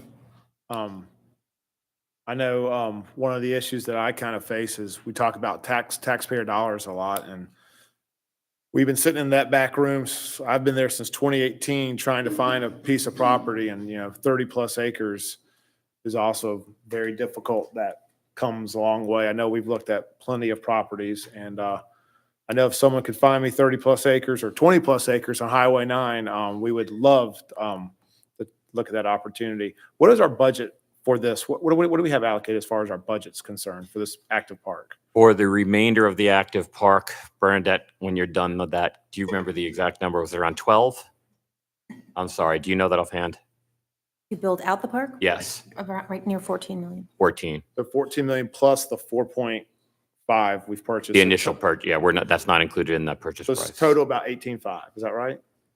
18.5? Is that a good number for our active park for this park? Sure, we also have some money that we started putting towards, yeah. Okay. I would like to look it up. You know me, I'm not, You want to get it to the penny, which we I want to give you the exact number with the point, blah, blah, blah. because it's just good because I want to know how much is in our budget because is it not here, where, and then when? I think that's a big deal. So, yeah, Councilman Cookerly? So I think that Councilmember Moore spoke quite cogently on this issue, covered a number of important topics accurately and clearly. I think many of you know I came out early in early in the course of this issue in opposition to this location, but there has been some maybe misunderstanding as to why that is. And I actually go down parallel tracks in my opposition. And I just mention this for food for thought for my colleagues and for others, because these are all issues that will come up. Many of you, well, really everybody made wonderful comments tonight that I think were dead on. But there's another measure to this property, is that unfortunately it's just proving not to be suitable, not just for residential reasons, but for topography. It's floodplain easement under the, what is it, the National Conservation, and this property floods all the way up to the barn at times. So it's really unstable property. The cost, it's got a lot of drawbacks. And with some background in siting facilities, this one is just proving not to be, not proving to be a winner. Could facilities be crammed up at the road? Possibly, if you could stomach cutting down those trees, and you could deal with the traffic, and then you'd have, more noise, more light, more this, more that. So it's not just because I'm an equestrian and because I'm horrified for the message it sends to all people who have invested in any kind of agribusiness. It's last thing we want to do is knock out the underpinning of our increasing property values by sending a strong signal to folks, hey, you're not safe. It's problematic. So, but no harm was intended. This council, we've been stressed and struggling with finding suitable properties, and this one had some appeal. I have to tell you, I personally was blinded with joy. I don't know if that makes any sense, but I was thrilled with joy at the prospect of connecting with Providence Park and increasing Providence Park, really doubling it. And there's still a lot of appeal. I have a lot of interest in that. And if there are other soft and passive uses for this property. But please be assured, to everybody interested in active parks, I'm working on it. We're all working on it. It's all top of mind. So I just share that with you so that you can have an additional peek behind the curtain. But my opposition is clear for those reasons. Councilman Moore? Yeah, I think everybody here on council, the existing council and probably the future council, we understand the need for active parks. And I think that's something that we would continue to actively go after. The concern with this property, we've heard a lot from the property owners around there who've made a huge investment. It's not that we don't want an active park. I just don't think this is the right location. And I do think that's something that we have basically, we've made commitments on the equestrian side. Having been on council for quite some time, we've been deliberate in building Milton the way Milton has panned out. That's why we are so attractive. We're not attractive because we're trying to copy other cities. We've tried to do it differently. And I think in this case, we need to do the same thing. So from my standpoint, I'm against actually having an active park. I was part of the vote, and I've talked to a number of the property owners and said, I didn't do my due diligence. I took what was given, and I think that's something where we can probably even do better in the future in getting a full scope of really what the terrain is and taking a look at the property before we make an acquisition. But I think now that we have looked at it, and having visited a number of these horse farms and looked at what is directly across, I just don't see a way to make an active park and not have a serious negative impact to the horse farms. And we, plus the terrain that we would have to, Carol, when you talked about flooding and other issues, to make that even into an active park, there's going to be a lot of grading because it's a steep down, heading down to where the wetlands are. I guess what I wouldn't move for tonight is to decide what to do with this property as far as disposition or other use, but I do support making the motion, especially for this council that actually made the purchase, to say that it should not be an active park. I don't think we're prepared to come up with what the disposition should be. I think that's something that the next council can work on, but, and I don't think you want to go into that lightly, but there are potential options to look at expanding. Maybe part of that becomes part of our green space, passive park at the tail end. But as far as trying to use that 17 or 18 acres and force it into an active park, I do not support that at all. And I would support any type of a motion to say, let's make the decision that it's not going to be an active park, but then leave it open for council to deliberate what to do in the future with that disposition of that property. Thank you. Councilmember Moore? Just to echo what Councilmember Cookerly said, which would add further evidence to the community this evening who spoke in favor of the active pursuit of this build out to continue. And that is that even though we recognize that there were parts of this park that are a significant challenge to us, if we were to go forward with it to be active, we still chose to bear that burden because we were so eager to address the active park need of the community. And I applaud staff who did an excellent job in making sure that we understood the challenges of the park. But again, I guess where I'll go back to my own ownership of the decision, because I tried that every day as well. So shame on me for not necessarily recognizing what the immediate surroundings were and the potential drawbacks. But when you take further assessment, as Councilmember Cookerly has proposed, of the challenges that the property proposes, overlay that with our interest in doing something active, I just at this point in time can't find a balance in the two to have it make sense. So to help clarify, my interest in bringing this to discussion this evening is not necessarily to suggest that this does not stay a park. We look, and as I think it was Councilmember Maury who pointed it out, that may very well be the topic that's undertaken by the next council. But I felt in the fact that I owned one of the votes in bringing this as an acquisition, I also wanted to own at least the spirited discussion and the significance of the community input that we received this evening before my departure from council end of this December. So as such, I would just clarify, or actually maybe at this point, if it may be appropriate to make the motion, I would make. Jan wants to make some comment. Before I make a motion, then we'll let the conversation continue. Thank you. Yeah, I mean, Councilmember Moore and Morrig, I will tell you, I'm not married to this property at all. I will be here next year, and I will tell you the one thing I can do tonight, and the one motion I can accept is, I will commit to the citizens that I can't commit either way. I'm just very worried we're going to be stuck in a position 6 months from now, a year from now, while we're continuing to look for property. And I'm just worried I'm going to make a commitment that I'm not going to be able to uphold later on. And that is my one worry. That's very fair. Yeah. And you and I had talked about the importance of transparency, and you had said that was going to be one of your considerations this evening. And I applaud you for allowing the extent of the public comment to continue this evening, so we got a chance to hear from every single person.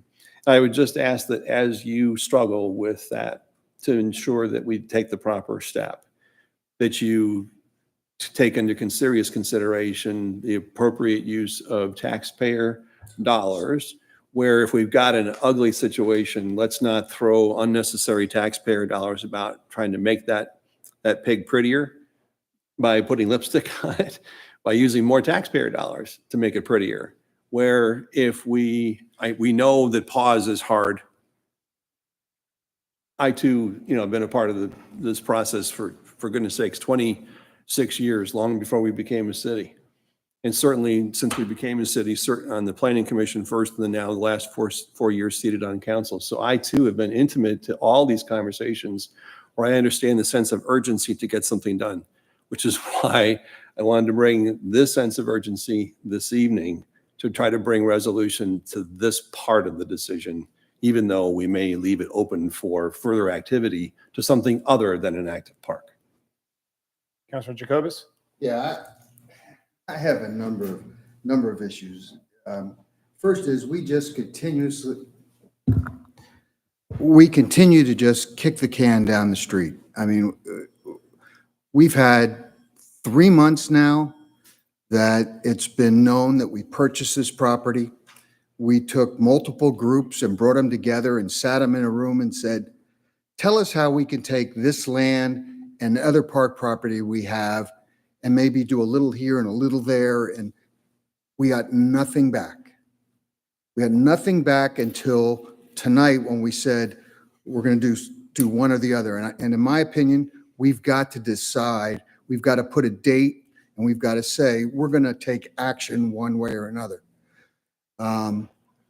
Listening about kids having to practice on fields and not getting home till 9:30 at night, to me, is extremely upsetting. I don't think that's appropriate. I don't think building a park is going to take away from the Milton atmosphere and the type of city we are. Building a park is not going to turn us into an Alpharetta overnight. That's almost insulting that people would say that. I think the other thing is that everybody thinks that we can just sit at the table and cut a deal with Alpharetta about North Park. They've actually told the mayor, never going to happen. Take a hike. They're at capacity. They're using their parks all the time. They have no room for us. And so even though it may look like that park's not being used 100% of the time, they don't want to share with Milton. It's up to Milton to take care of itself. And I think we need to do that. I think when we purchased this property, we knew that there was a way to connect it to Providence. So part of this land was going to be an additional parkland. But nowhere's in our original discussions did we say we were going to build a mega park. It became a mega park when it went public and everybody else started calling it a mega park. I think that came from the fact that Tom, when he put together his plan for us, said this is how much could fit there. That doesn't mean that's how much we were going to put there. And I think we need to be open enough to say, well, maybe we can use part of this park that we own now and part of another to meet our needs. But all of a sudden it's like, well, no, you can't touch this other part. No, you can't touch this one over here.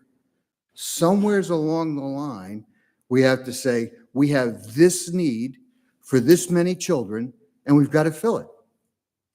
I'm not opposed to selling this property and going somewhere else, but we've spent, since I've been on council, 2 years looking for land, and there's been none for sale. We've looked everywhere. Now, have we gone to individual landowners and say, knock, knock, we're looking to buy land, will you sell it to us? Actually, in some cases, we have. We have gone to a couple people and done that. But as soon as you do that, a $4 million property becomes a $6 million property. So if we really care about each other, we're willing to get to the point where we say, where's the win-win here? We finally found a piece of property we can build fields on. Do we have to build all those fields right there? No. But we've got to be open enough to say, where's the win-win for our community? Where's the win-win for the equestrian community, but also all these kids?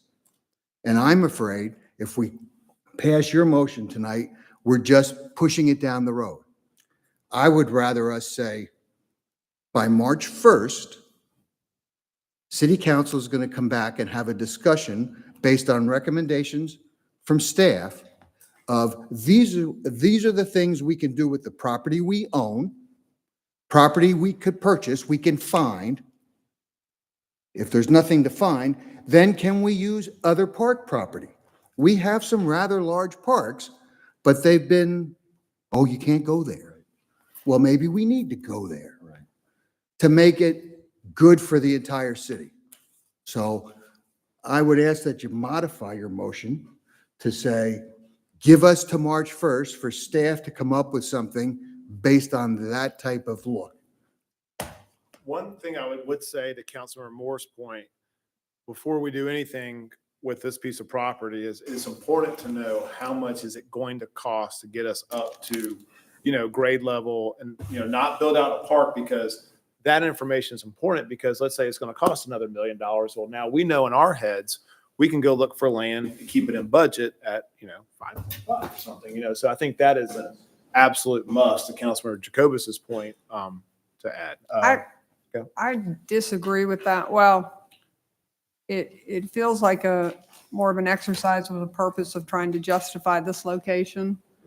At the end of the day, I want to satisfy, and I am truly working on trying to find parkland, active parks.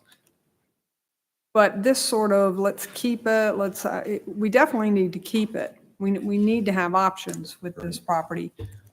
But active park options, sort of holding that over everybody's head, I think is a very unfair thing to say, because in your scenario, with all due respect, it's kind of like, well, if we can't find anything else, then we're going to spend whatever it takes. We own this, and damn the torpedoes. No, so I think that's to your point, is spend whatever it takes would not, I think if we know how much it's going to take. But if you have to quantify it, then you're editing out the neighbors. And I That's think, making a better informed decision. In other words, we've got X amount of time to get in there, look at this, see what we can do there. But at the same time, when you go in to take an extensive look at it, how could we build something there that wouldn't terrify all the neighbors? Might not make them all real happy, but wouldn't terrify them.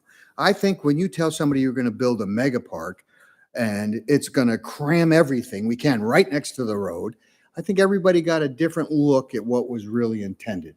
And Well, you make a fair point on that. And semantics aside, I mean, a little bit of park can still be a lot of park. Right.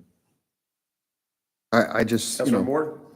Yeah, I think what's maybe the elephant in the room here is people who,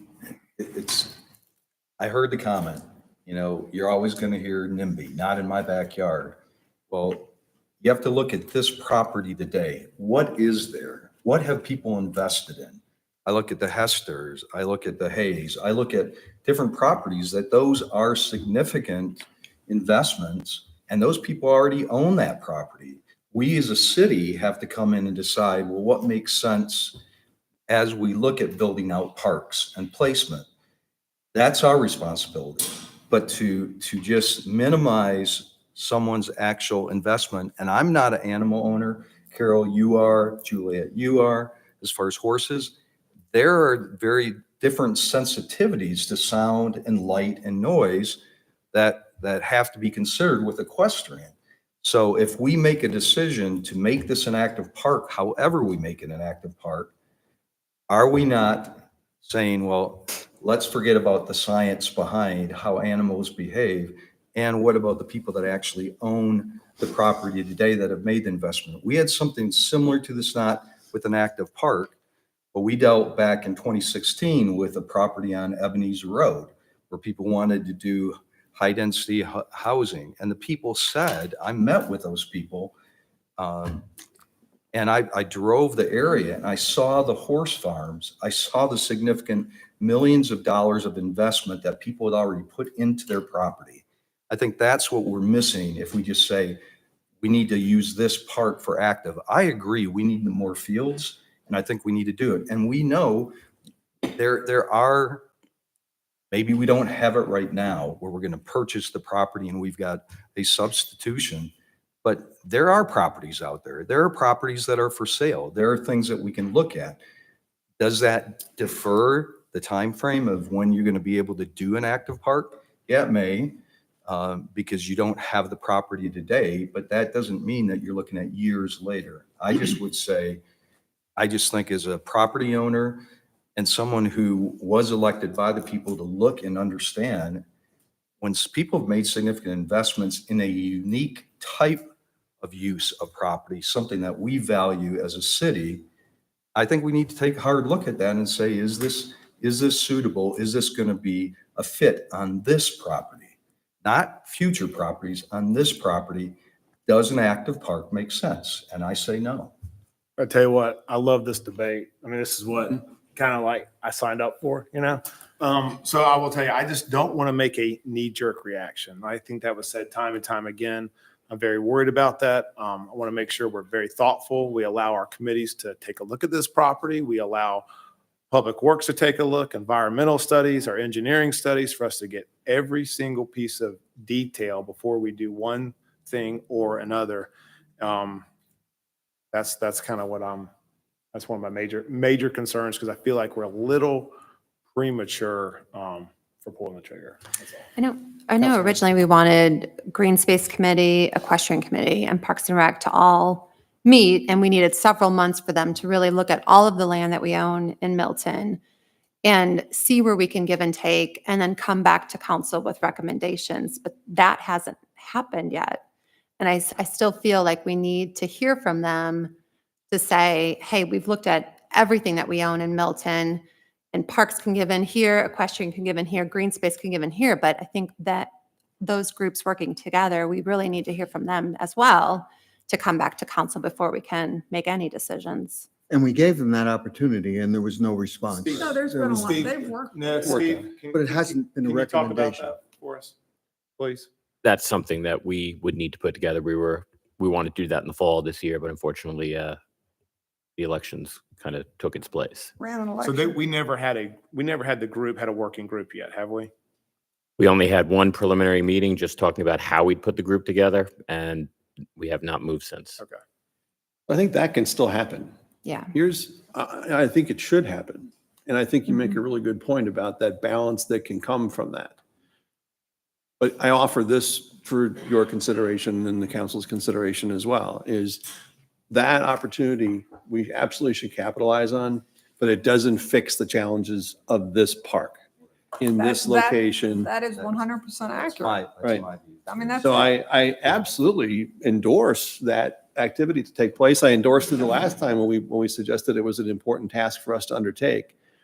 But I'm afraid that if we don't make a decision tonight, that's why I just chose to bring this forward with the passion that I've got for it, to at least bring part of this to closure, which is that this active park part needs to be stopped, that it can still be a park. It just can't necessarily be an active park if we make a decision that I would hopefully have a chance to support tonight. It can still potentially connect to Providence Park. We can still get the advantages of a passive park. We'd have to obviously trade some dollars to make that happen. There are some costs, there are some other decisions that we've been looking at for passive parks that may be compromised if we just choose to use the money for that. But I would remind you, Mr. Mayor, of the conversation that you and I had, which was a very healthy one just the other day about parks. And I'm not going to suggest where we were talking about, but I think in the course of our 20 minutes on this particular topic that day, identified probably 2 or 3, possibly 4 other locations within the city that might potentially be prospective land for us to consider. And none of those parcels to date have had the significant due diligence that might make them make sense. We've had some conversations with some of those landowners, but we haven't struck, the magic to make that happen. So I think, Councilmember Jacobus, to your point about trying to create some sense of urgency to this and give us a deadline, that's what I'm trying to do tonight with this part, is bring a sense of urgency to bring closure to this part that we can put to rest. This is not the right place for this, but it does not diminish in any way, shape, or form the other activities that you've talked about tonight, which is to put a hard timeline on the new council that's coming in to accomplish some of those tasks in short order and to allow the rest of the committees to assemble like you've suggested to take place, which, we ran our own election just recently and it took a lot of resources to do that.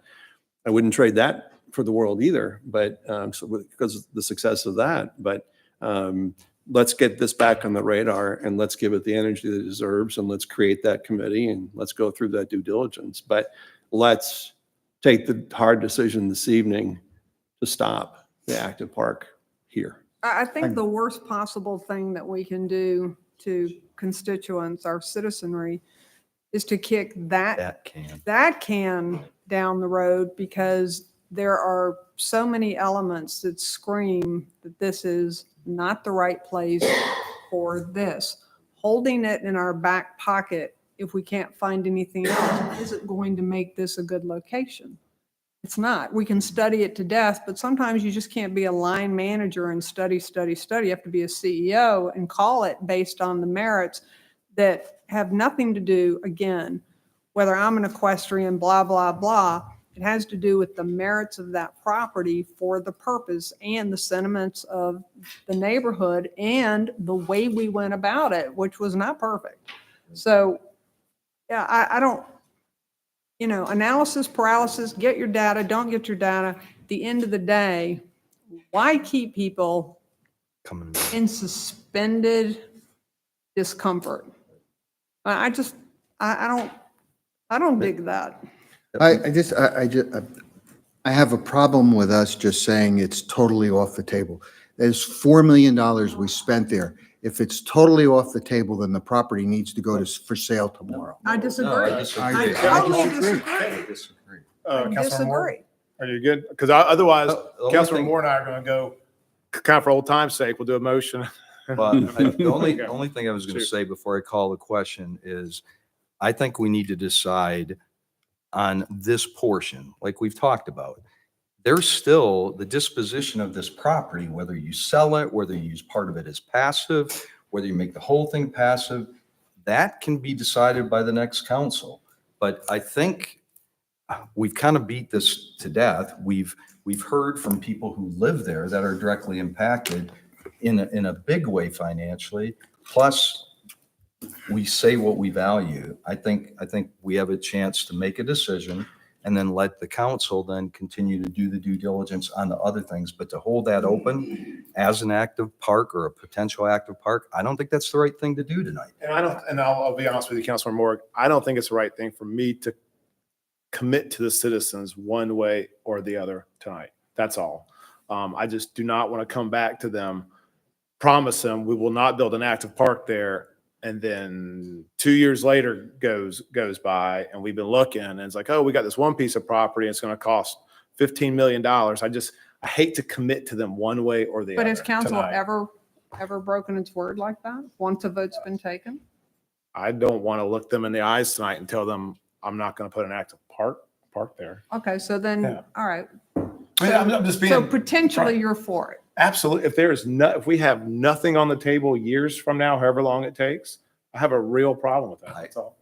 That doesn't necessarily fix the problem. If I heard you correctly, you're saying, and if I misinterpreted it, please correct me, that you're going to let the active part of that, the assessment could take a couple more years. Now, what I'm saying was I hope it doesn't take that long. I'm hoping, to Councilor Jacobus's point, we can get all the assessment work done and let it go through the equestrian committee, the green space committee, the Parks and Rec committee, like we promised them, and have that done hopefully by mid-March or so. And then we can make the final decision after we get all the data that we're going to move one way or the other. We just don't have any of that data. That's all. I would just propose that more study is not going to fix the challenges this property has. Now, if we take it off the table for active, it does fix the problem because it forces us to look aggressively at other land that would be more suitable and satisfy the community in such a way that we get a better park as a result, a better active park as a result of all the things you just suggested, just without this property on the table. But I think, So what do you consider we've been doing for the last 2 that's years? what we've been doing. So you think for the last 2 years, we've been just funneling around No, with this? I don't think that at all. I guess I take that as an insult. I mean, No, don't. for the That's last not- 2 years, we've been looking at every piece of property that comes up for sale. We've put on the table people that haven't even put their property on the table and said, hey, Mr. Mayor, why don't you go talk to them and see what you can figure out? I mean, it's not like we've been sitting on our hands here. I mean, you make it sound like all of a sudden we just decided to buy this piece of property, but we never really thought about all these other things. And I guess I was a different person in the room because I felt we had the map of Milton up there and we've gone through almost every tract of land that's up there. Well, I offer a couple of things in contest to what you just said. First of all, please understand, no insult intended by my comments to this point in the evening. I do agree that over the course of the past several years, 2 years that you've been involved in council, we have taken some of those actions, but it hasn't generated the outcome that we're looking for. I would also propose, I'll say it out loud. Sometimes you don't say these things out loud, but maybe we don't have the right broker in helping us acquire the future vision for Milton. we've got a responsive broker to the things that we go send him on, or he or she on. I don't even know who it is, but I don't know that I'm satisfied with the results that we've had to date. When the mayor and I, as recently as a week ago, could have a conversation that identified potentially 4 more properties that haven't been brought to us by that broker. So I don't know that we're getting the outcome that I'm looking for from that resource.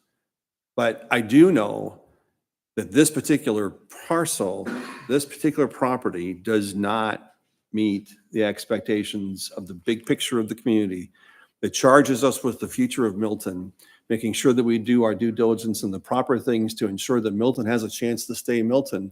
This isn't the property to do that with. That's exactly right. I mean, to literally suspend this property, and when we talk about data, there's a lot of data here in the room tonight. These issues have been covered. The flood issues are well known. Were we adequately schooled in that? No, but they're well known. The remediation costs would be astronomical. The impact on the look and feel of Milton will be astronomical. I mean, folks, you kick this can down the road, you leave everybody in suspense, you create this animosity. It's going to be very hard to walk it back, especially when you pull it out of your back pocket down the road and start ripping down these massive oak trees. It ain't smart, and it's not good for Milton. Well, I wish we had, and to Councilmember Cookley's point, in a perfect world, we would have multiple options. Well, We could really.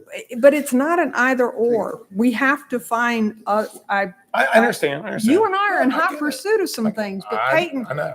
regardless of what those things You know how many would hot come. pursuits we've been after, and it's Okay, just. but that I doesn't know. make this is a dog of an opportunity. I know, but I don't No wanna- offense to but your when- area. It's when we fabulous are- area. I'm just saying, I want to be judicious and cautious when we manage taxpayers' monies and resources Okay, for so the long And I the want long to term. respond to that. I That's think, all. Councilmember Jacobus, you made an interesting point about taxpayer money. First of all, hopefully, we're a little bit price protected here, if in fact we have to sell. But let's look at it this way. I look at this as very wonderful collateral. If there's Right. another landowner that might want to do a trade, we don't know the possibilities, okay? But when you're asking me with I was original, I am going to put on an equestrian hat here. The original member of the equestrian committee who came up with the idea of let's advertise to keep these properties, blah, blah, blah. We finally get out there and do it with the help of other people who are, I think, here on the equestrian committee. And, then create this. I think it's 650 acres is what we've done, which we've done a great job of preserving that. We've done a fantastic We job. have, but we're sending a signal to landowners who are the underpinning of the rise in property values that this could happen to you. That ain't good. Well, and as Councilman Jacobus said, we do have other parks. Some of them have been sank or set to look at and say, no, you can't touch it. And I'm not going to suggest, I won't be here for those decisions. I won't suggest look at those. The question is why? Why can't there be other consideration of parkland that's already out there? In addition, we know some properties have recently come on the market. There are some, I just think I'm not in favor of kicking this can down the road. I think we've got enough information to make a decision on the active park decision on this property. The rest of it, that would be for the future council to actually take a look at. But I'm in favor of what Councilman Moore had talked about and what I think Councilman Cookerly is saying also. I just think, in fairness to everybody who's gathered here, I don't think you want to bring everybody back to have the same discussion in another 6 months. What defines active? Is it just fields? Or can it be used for, is equestrian park, is that an active park? We haven't historically. When we've been saying active, I think as it relates to sports, we've been talking about active fields. That's what we've heard all tonight. We need more of that. Not Organized that we need sports. more equestrian. It's more we need baseball diamonds. We need lacrosse fields or football fields. I think that's how I define for this discussion, active parks. So for example, Juliet, we allow equestrian use on our passive parks that we have bought to date.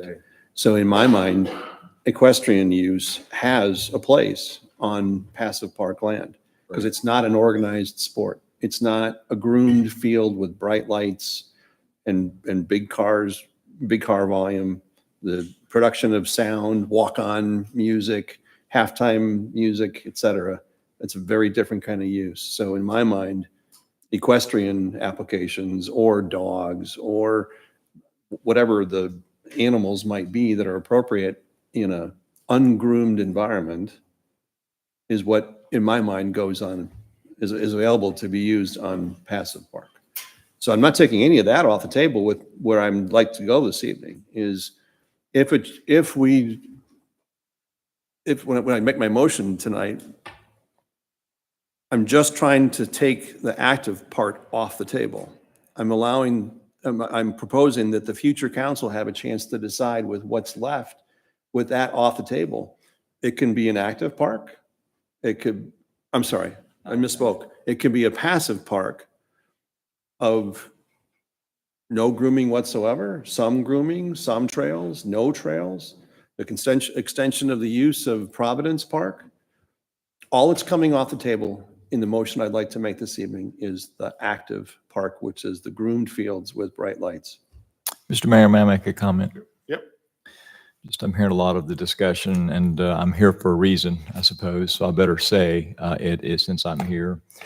So this piece of property is an asset of the city, and this council has the right to declare its intention as to that asset of the city, just like all the other assets of the city.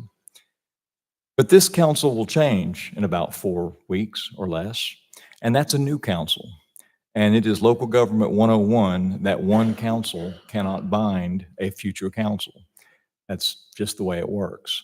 And so a new council, irrespective of what motion you make tonight, may have a different position with respect to this asset of the city. Now, that doesn't mean there aren't things that can be done that are permanent in nature.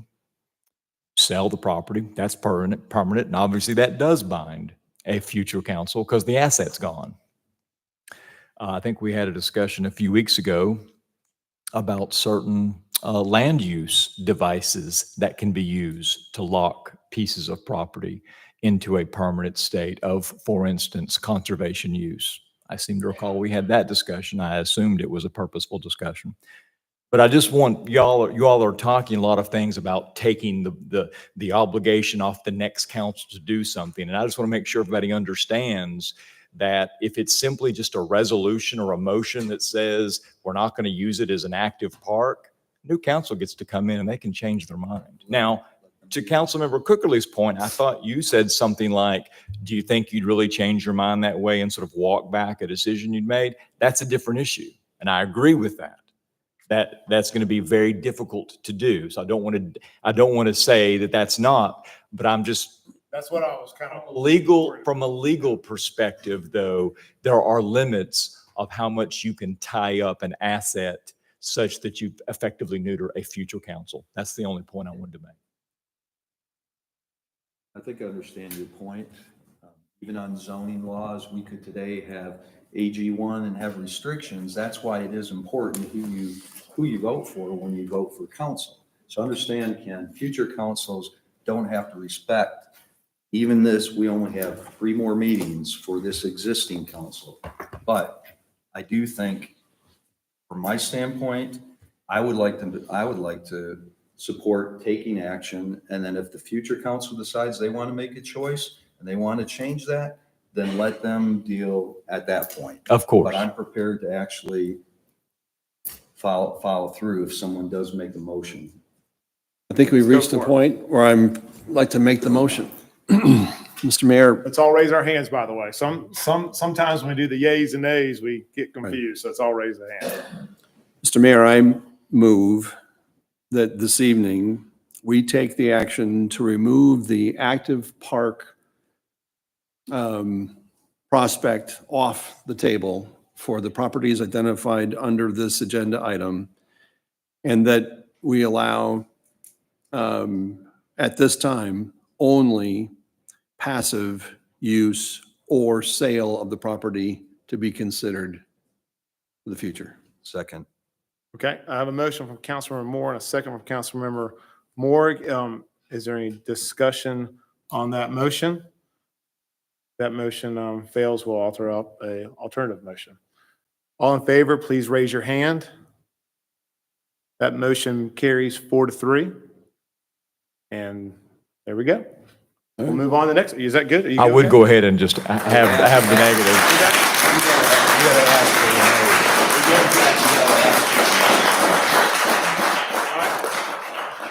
Will you please, Miss City Clerk, will you please call the next? Oh, sorry. Point Go of ahead. order. Shoot. I think you need to complete the full motion. Oh, it's obvious that it was 3, but just to make sure they raised their 4-3? hand. All against, raise your hand. There you go. 4-3. There we go. Okay, that motion carries 4-3. If the Madam Clerk will please sound the next item. Mayor, will you just confirm who? Oh, it was Moore and Moore. Okay, What was that? I got it. Thank you. Okay. Mayor, that next item is consideration of a conflict waiver to allow Gerard and Davis to represent both the city of Milton and the city of Alpharetta regarding the Big Creek Greenway Connection Project. Agenda item number 23324. Mr. Ken Gerard. I'm expecting a let's do it. lengthy discussion similar to the last agenda item on this topic.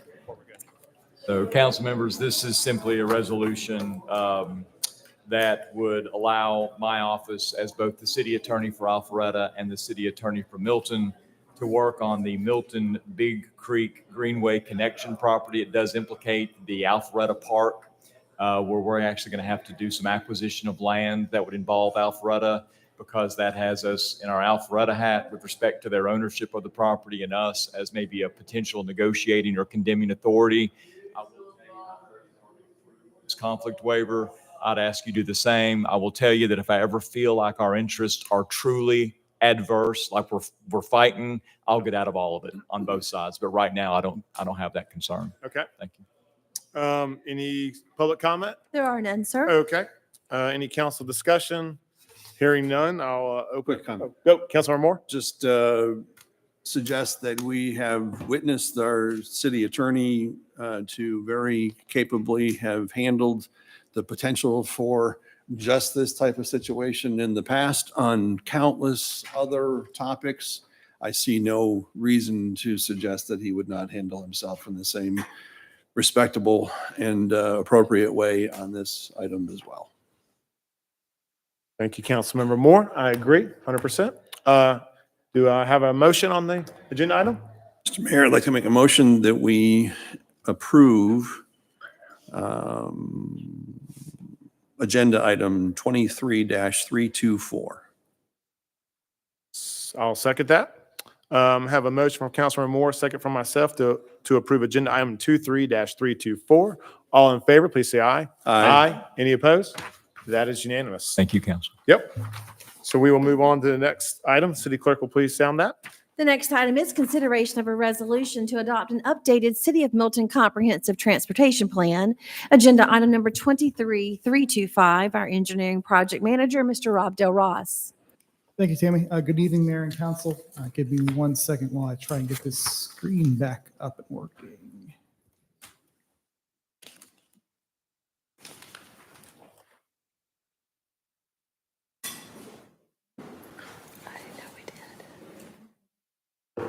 There we are.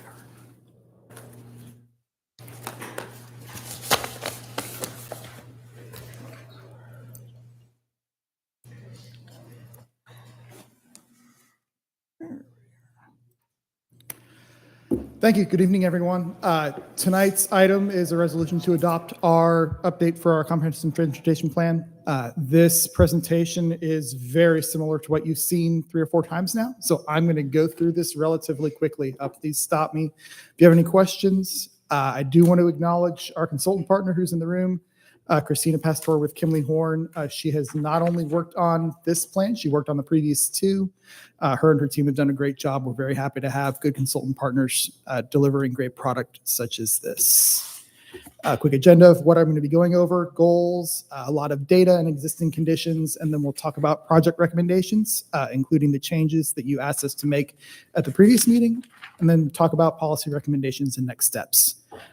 We do not develop plans in a vacuum. So to create the goals and the metrics that we evaluated projects in this plan, they were heavily influenced by two major documents that were created since our last comprehensive transportation plan was created, those being the 2021 to 2025 strategic plan and the 2040 comprehensive plan. Those heavily influenced the 6 goals you see on the screen.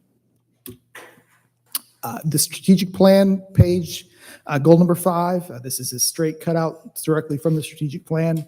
We're very happy that we're able to use this comprehensive transportation plan update to check off the red arrows, the bullets you see on the screen. Data that I'm not going to go through, the map on the left summarized basically that the traffic in the southern half of the city is growing significantly faster than what we thought in 2016, and the traffic in the northern half of the city is not growing as fast as we thought was going to be happening in 2016. Graph on the right shows accomplishments and our ability to deliver the program. Projects that we identified for T-SPLOST 1 from 2016 to 2021, we were able to check a lot of those boxes off. That means that we're confident that when we're talking about in T-SPLOST 2, we're going to be able to actually deliver that program. More data, more existing conditions, density map. The map on the top right is those dark bullets is where we're seeing the most delay as far as intersections.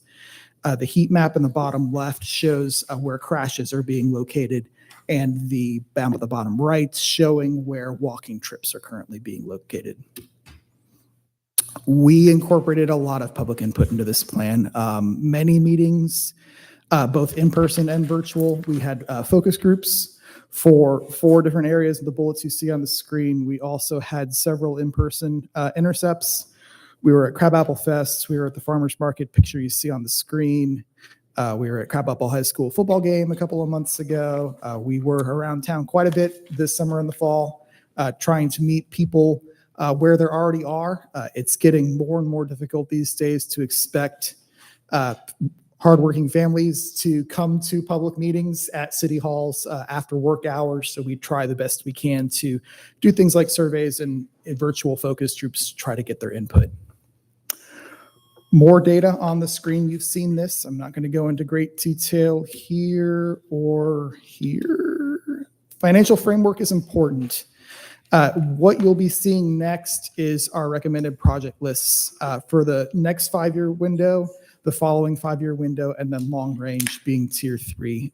We based these programs based on the expected revenue that we can expect to be receiving through the 3/4 of a penny T-SPLOST allocation to the city. So the tier 1 program, that's T-SPLOST 2, that's what we can expect to be constructing in the next 5 years. That's a total of $36 million. The next level 2 window, we've increased to $38 million. And level 3, we've projected as that next 10-year window as $80 million. The next slide shows how we've divided each of those buckets into set-asides and for individual projects. So what this is showing, for example, I'm looking at level 1, tier 1. That's 85% of the expected revenue of 36 million. So that gives us 30.6.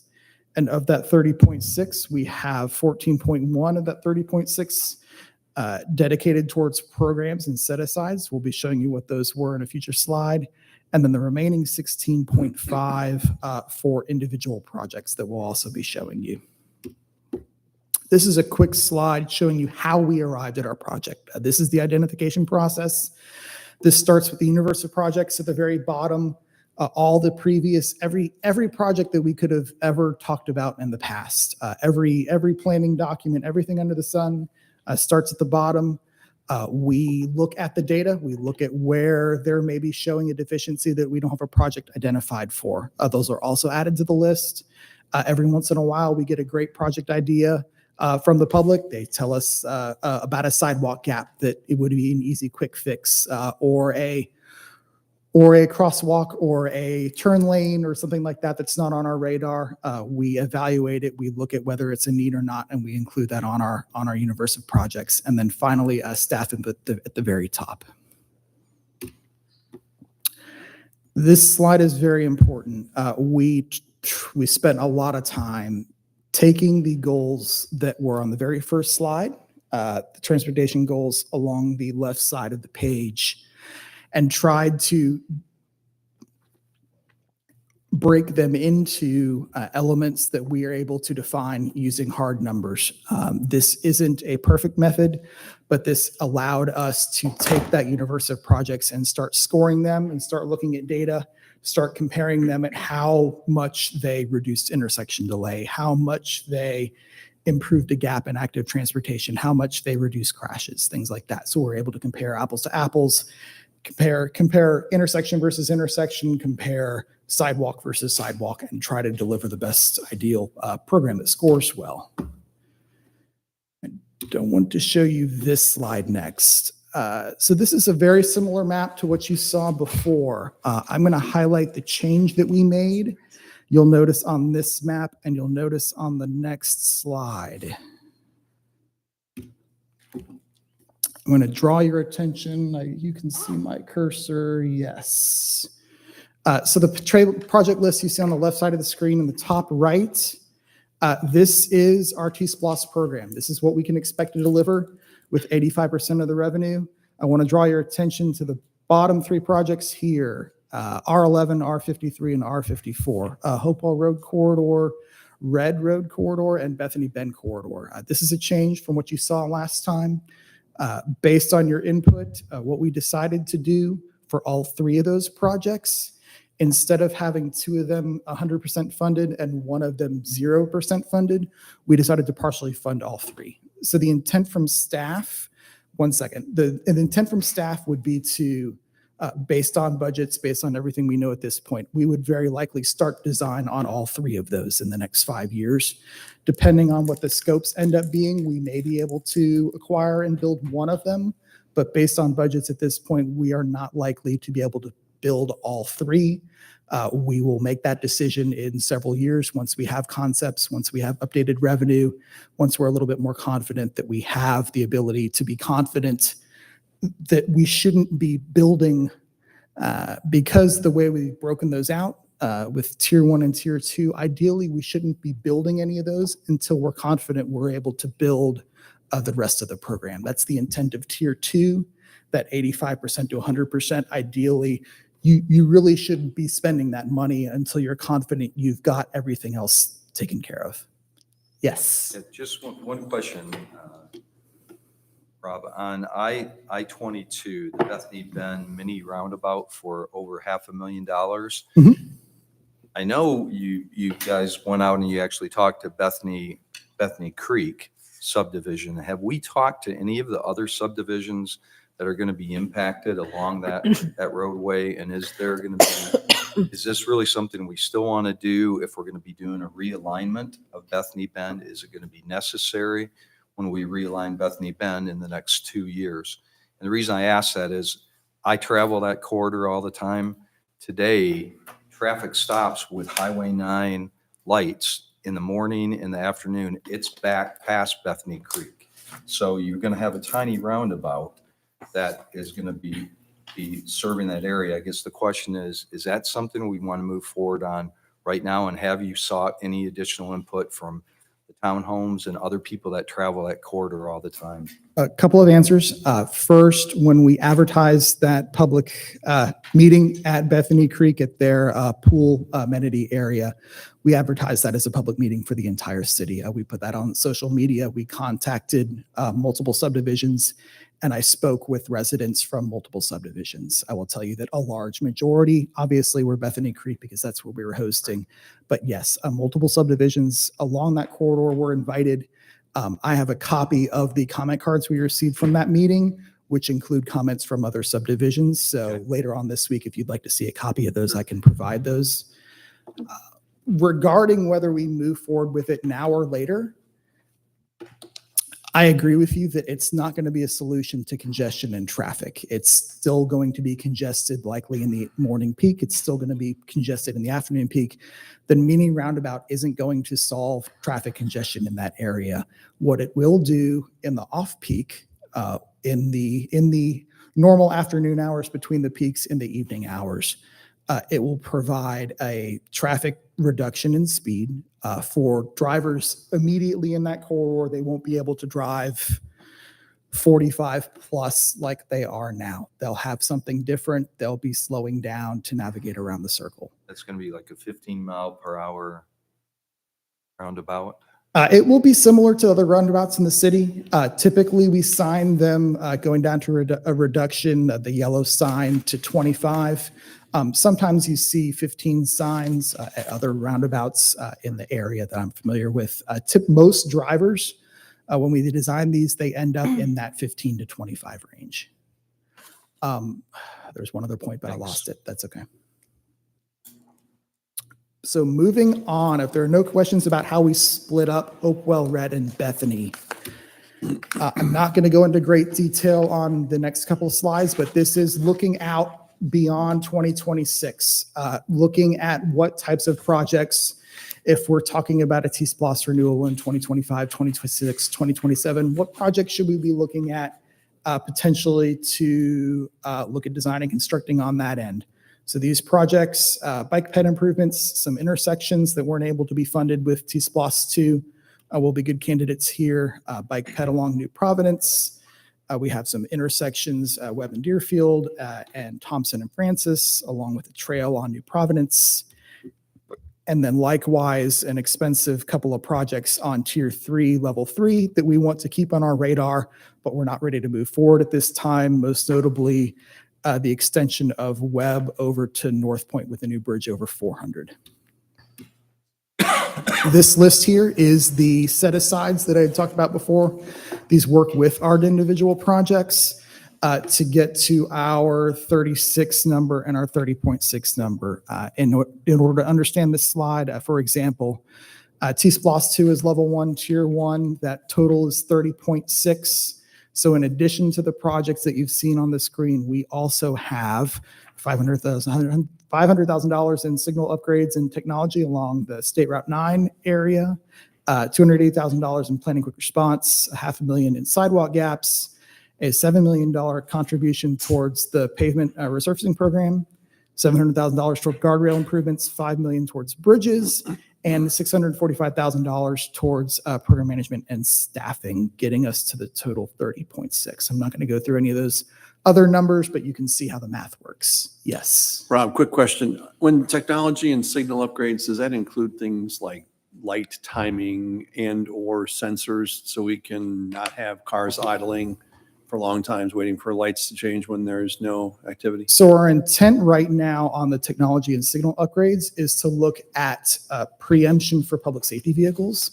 It is not necessarily a corridor retiming. It is adding technology to the signals similar to what Alpharetta has had for the past 3 or 4 years, that the signal detects the fire truck oncoming and gives them a green before they get there. Also very important, if not more important. Thank you. Yep. The next thing I want to show you is this.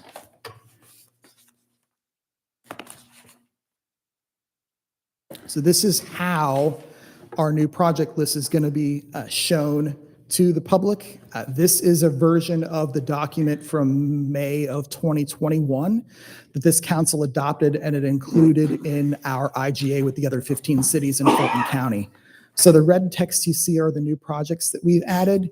You'll notice, coincidentally, Sarah and I were pretty surprised on how close the numbers were. Back in May 21, we decided and we programmed operations and safety number of 11 million. We just put that number out there. And after our process going through here, we ended up with operation safety at 11.1. It was pretty shocking how similar those numbers were. Again, bike and ped, we targeted 6 back almost 2 years ago. We ended up at 5.9. You see how those numbers compare?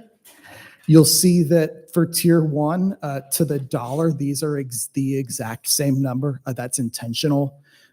It is important in the IGA that we're showing tier 1, tier 2, and tier 3 to the exact dollar that Fulton County is telling us we're receiving. That isn't likely what we're going to be received based on how T+1 went, based on how current revenue is looking. We will very likely receive more than 30.6. The question is how much more. Will we get to that entire 5 million over the 30? Maybe. I wouldn't expect I wouldn't expect to get into tier 3, but I would expect we're able to accomplish tier 1 and start tier 2. So this list, this is what we're going to be updating to our website. This is what we're going to be talking about publicly. This will replace the project list adopted in May 2021. We worked with the city attorney's office a couple of weeks ago and talked about process to adopt this. This doesn't require its own separate item, doesn't require its own separate vote. We're going to work this into our annual auditing and reporting requirement with the finance department and with Fulton County to make these changes. It should be very easy for staff to manage. Policy considerations, going back to the presentation, talked about the bike network a little bit last time. I'm not going to go into detail there. Vulnerable road users is something that we're talking to public safety. That may be something that we tackle in the next year or two, as well as the technology initiatives that we talked about previously with preemption for primarily fire and public safety. Rob, and finally, next, yes. Can you go back one? Sorry. I'd like to take a moment and talk about the lighting for roundabouts and pedestrians for a moment. Sure. This is kind of a 11th hour plea again as I take assessment of the things that we were able to accomplish during my tenure here and the things that I still look forward to the next council accomplishing in after my days are done. And that is, I think we've done a tremendous job of establishing roundabouts as a valuable solution for a variety of reasons. Traffic accidents, sense of place, branding, all those things rolled into one have done a tremendous job for us in each of those different category reasons. One of the things I think we have fallen short on that I look forward to revisiting as a council, we visited this a while ago, and that had to do with the lighting. And I was in favor of something different than what we're using today in terms of lighting at night for navigation of the roundabouts. In most roundabouts at night now, except for, I believe, the Providence and Birmingham Highway roundabout, I think that's the only one that we have the Shepherd Hook lighting on. I believe you're correct, yes. And that was one of our first roundabouts. That's correct. So I'd like the city to consider revisiting that as a project for the future for a couple of different reasons. Number one is, unlike a single sign in some instances that says you're approaching a roundabout, that also creates a sense of place where you know you're entering a roundabout area when you have that kind of lighting. And as such, it helps you prepare for the roundabout that you're about to encounter. Number two, as a night driver, I happen to have a type of lens implant in my eyes to help improve my vision. But one of the things that bright lights like our current lighting provides is actually more of a glare and haze than if I were wearing glasses. Actually, I'm visually impaired by the lighting that we have today. Mm-hmm. So I actually am even more careful, but it's which seems inconsistent with what I'm proposing, but it's a distraction for me as a driver. I'd like us to at least take some consideration to go back to completing what was, number one, intended to be a look and feel, number two, part of a branding, but number three, from a safety standpoint, it helps users of the roundabout understand they're in a roundabout. And then number four, from a lighting standpoint, it reduces that glare that could potentially cause issues. I agree with a lot of what you said. One of the most consistent comments that we received in public input, I had at least 5 or 6 people at the Cambridge High School football game come up to me and either strongly support lighting or strongly against lighting. It was one or the other. It was pretty passionate one way or the other. Either we're doing too much lighting or we're doing not enough lighting. So I would expect we continue have that conversation the next year. Maybe it's a project by project basis. Maybe it's from a strictly engineering perspective. I care more about lighting when I have pedestrians and crosswalks. So I'm going to look at more of a lighting focus, probably in the Crabapple area and the Deerfield area, and less of a focus where we don't have sidewalks and we're not expecting pedestrians out there. Yep, that makes perfect sense. Lastly, hopefully adoption tonight. We have a resolution for you to hopefully approve. And one last bullet that we haven't talked about yet. Just to remind you, we told you when we signed this contract that as part of Kimley Horn's effort, we would be looking at doing a traffic study for the Mayfield district. Most notably, we would be looking at one of the recommendations that came out of that study to do a closure of Mid-Broadwell. That is not complete yet. We expect that to be complete in the next couple of months. We'll be updating you in early 2024 with the findings out of that study and recommendations for what next on that. That concludes my presentation. Thank you, Rob. Thank you, Sarah. Thank you, everyone. I know there's a lot of work involved, and we appreciate it. And I tell you what, we appreciate T-Splost. I was going to say, I love the So, And the negotiation thereof. yeah, it worked out. Any public comment? There are none, sir. Okay, I'll close public comment and open it for a motion. I'll make a motion, Mr. Mayor, that we approve agenda item number 23-325. Second. Okay, have a motion from Councilmember Morgan, a second from Councilmember Moore to approve agenda item number 23-325. All in favor, please say aye. Aye. Any opposed? That is unanimous. Thank you, Rob. Thank you. Thanks. Will the city clerk please call the next item? Mayor, that next item is council consideration and approval of a resignation agreement between George Rich Austin and the city of Milton, Georgia.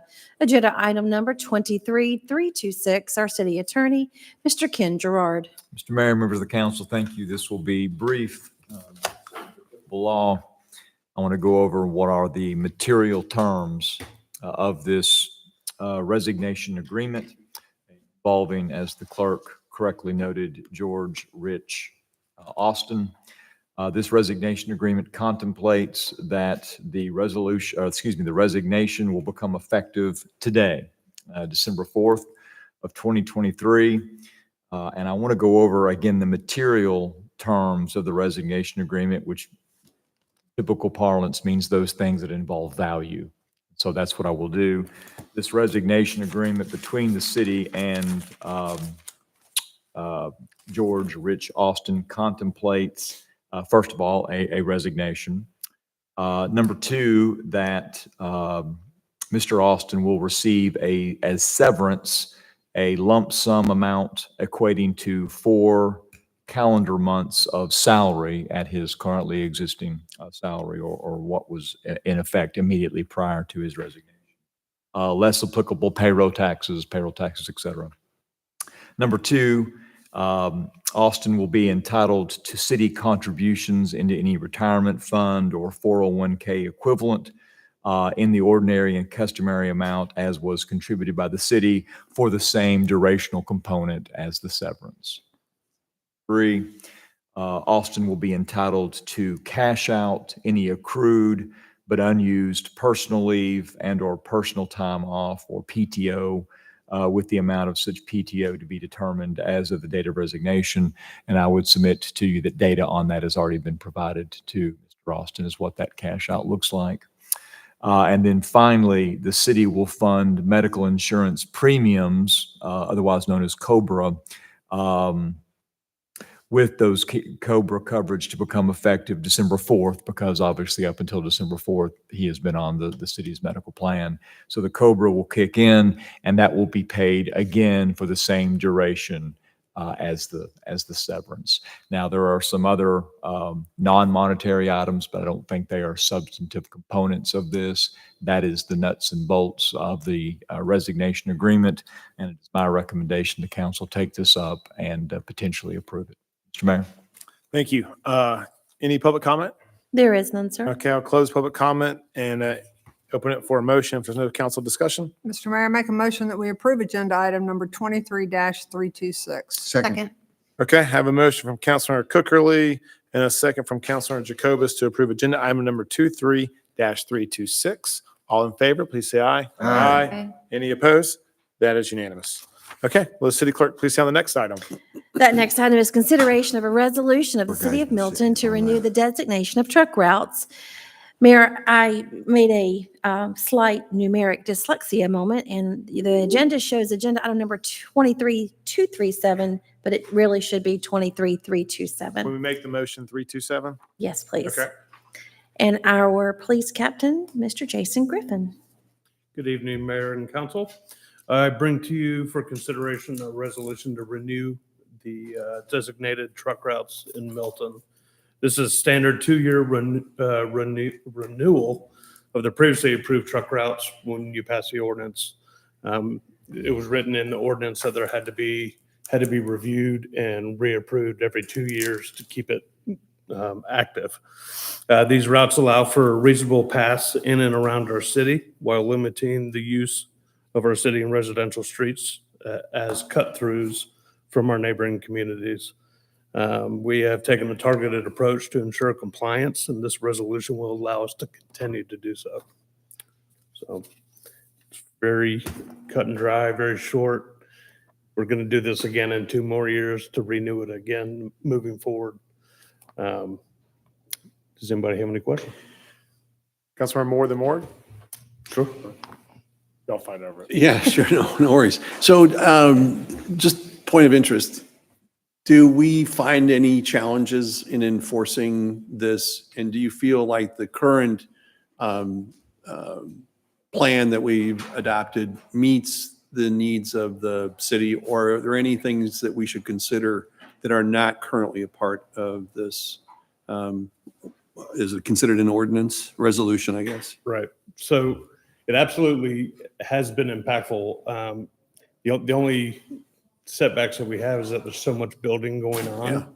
There's a lot of trucks that are allowed to be off of the designated truck routes. Most of our traffic guys, a lot of the patrol officers know the trucks, know where they're going, know the routes. We also know, we've gotten to learn a lot of the common offenders. There's a lot of people that cutting through from City of Cumming, Forsyth County, trying to get to a job in Cherokee. So the routes are good the way they're written. I know I was speaking with Sarah leaders earlier. She had our truck routes match up with Alpharetta and Roswell's. So it's a continual route if they're coming through those cities into ours. So we're not asking to modify anything. Right. Do you think that, this is the last question, that the introduction of the McGinnis Ferry access point to the city will give us any reason to revisit the truck routes? So currently the truck route, I believe, includes McGinnis Ferry to Morris, Deerfield to Windward. So I don't think it would have any impact. Bethany Bend still would not be a truck route. Right. So it shouldn't need to be modified. Excellent. Thank you. Sure thing. Yeah, just a quick question. Have we actually given many citations to offenders? We have written several citations. We've had several targeted days. We get complaints on commercial vehicles all the time. Typically complaints that they're speeding, mainly on the roads coming into the city from Forsyth, Cherokee, but I don't know the exact totals, but I'd be willing to bet we've written well over 100. Really? Okay. Mhm. It's not good, but it's good. Right. Any other discussion? Okay, any public comment? There is none. Okay, I'll open it for a motion. Mayor, make motion, we approve agenda item number 23-327. Second. Okay, 23-327, yep. Have a motion from Councilmember Jacobus, second from Councilmember Moore to approve agenda item number 23-327. All in favor, please say aye. Aye. Any opposed? That is unanimous. Any council reports? Nope. I will say Christmas and Crabapple was a success, even though there's an SEC championship game going on. And we have Pancakes with Santa, which is always a great event this Saturday. Yep. But I think Mrs. Claus is the draw. Yeah, I think so. I think so too. Mrs. Every Claus year. is Just the saying. bomb. She's available for rent. You know what? She wasn't available this year. She's a little busy. I don't know. She does parties. I was thinking generally, yeah. 1099. She never disappoints. Do we have a motion to adjourn to executive session? So moved. Second. All right, motion from Councilor Moore, second from Moore. All in favor, say aye. Aye. Any opposed? There we go.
Monday was a cold-blooded, premeditated murder.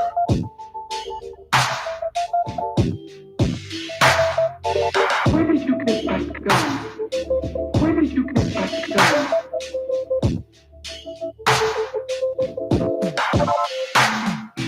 Where did you get that gun? Where did you get that gun?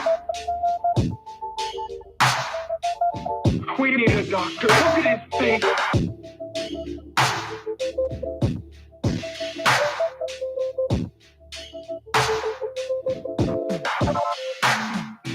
Ladies and gentlemen, it was a cold-blooded, premeditated murder.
Second.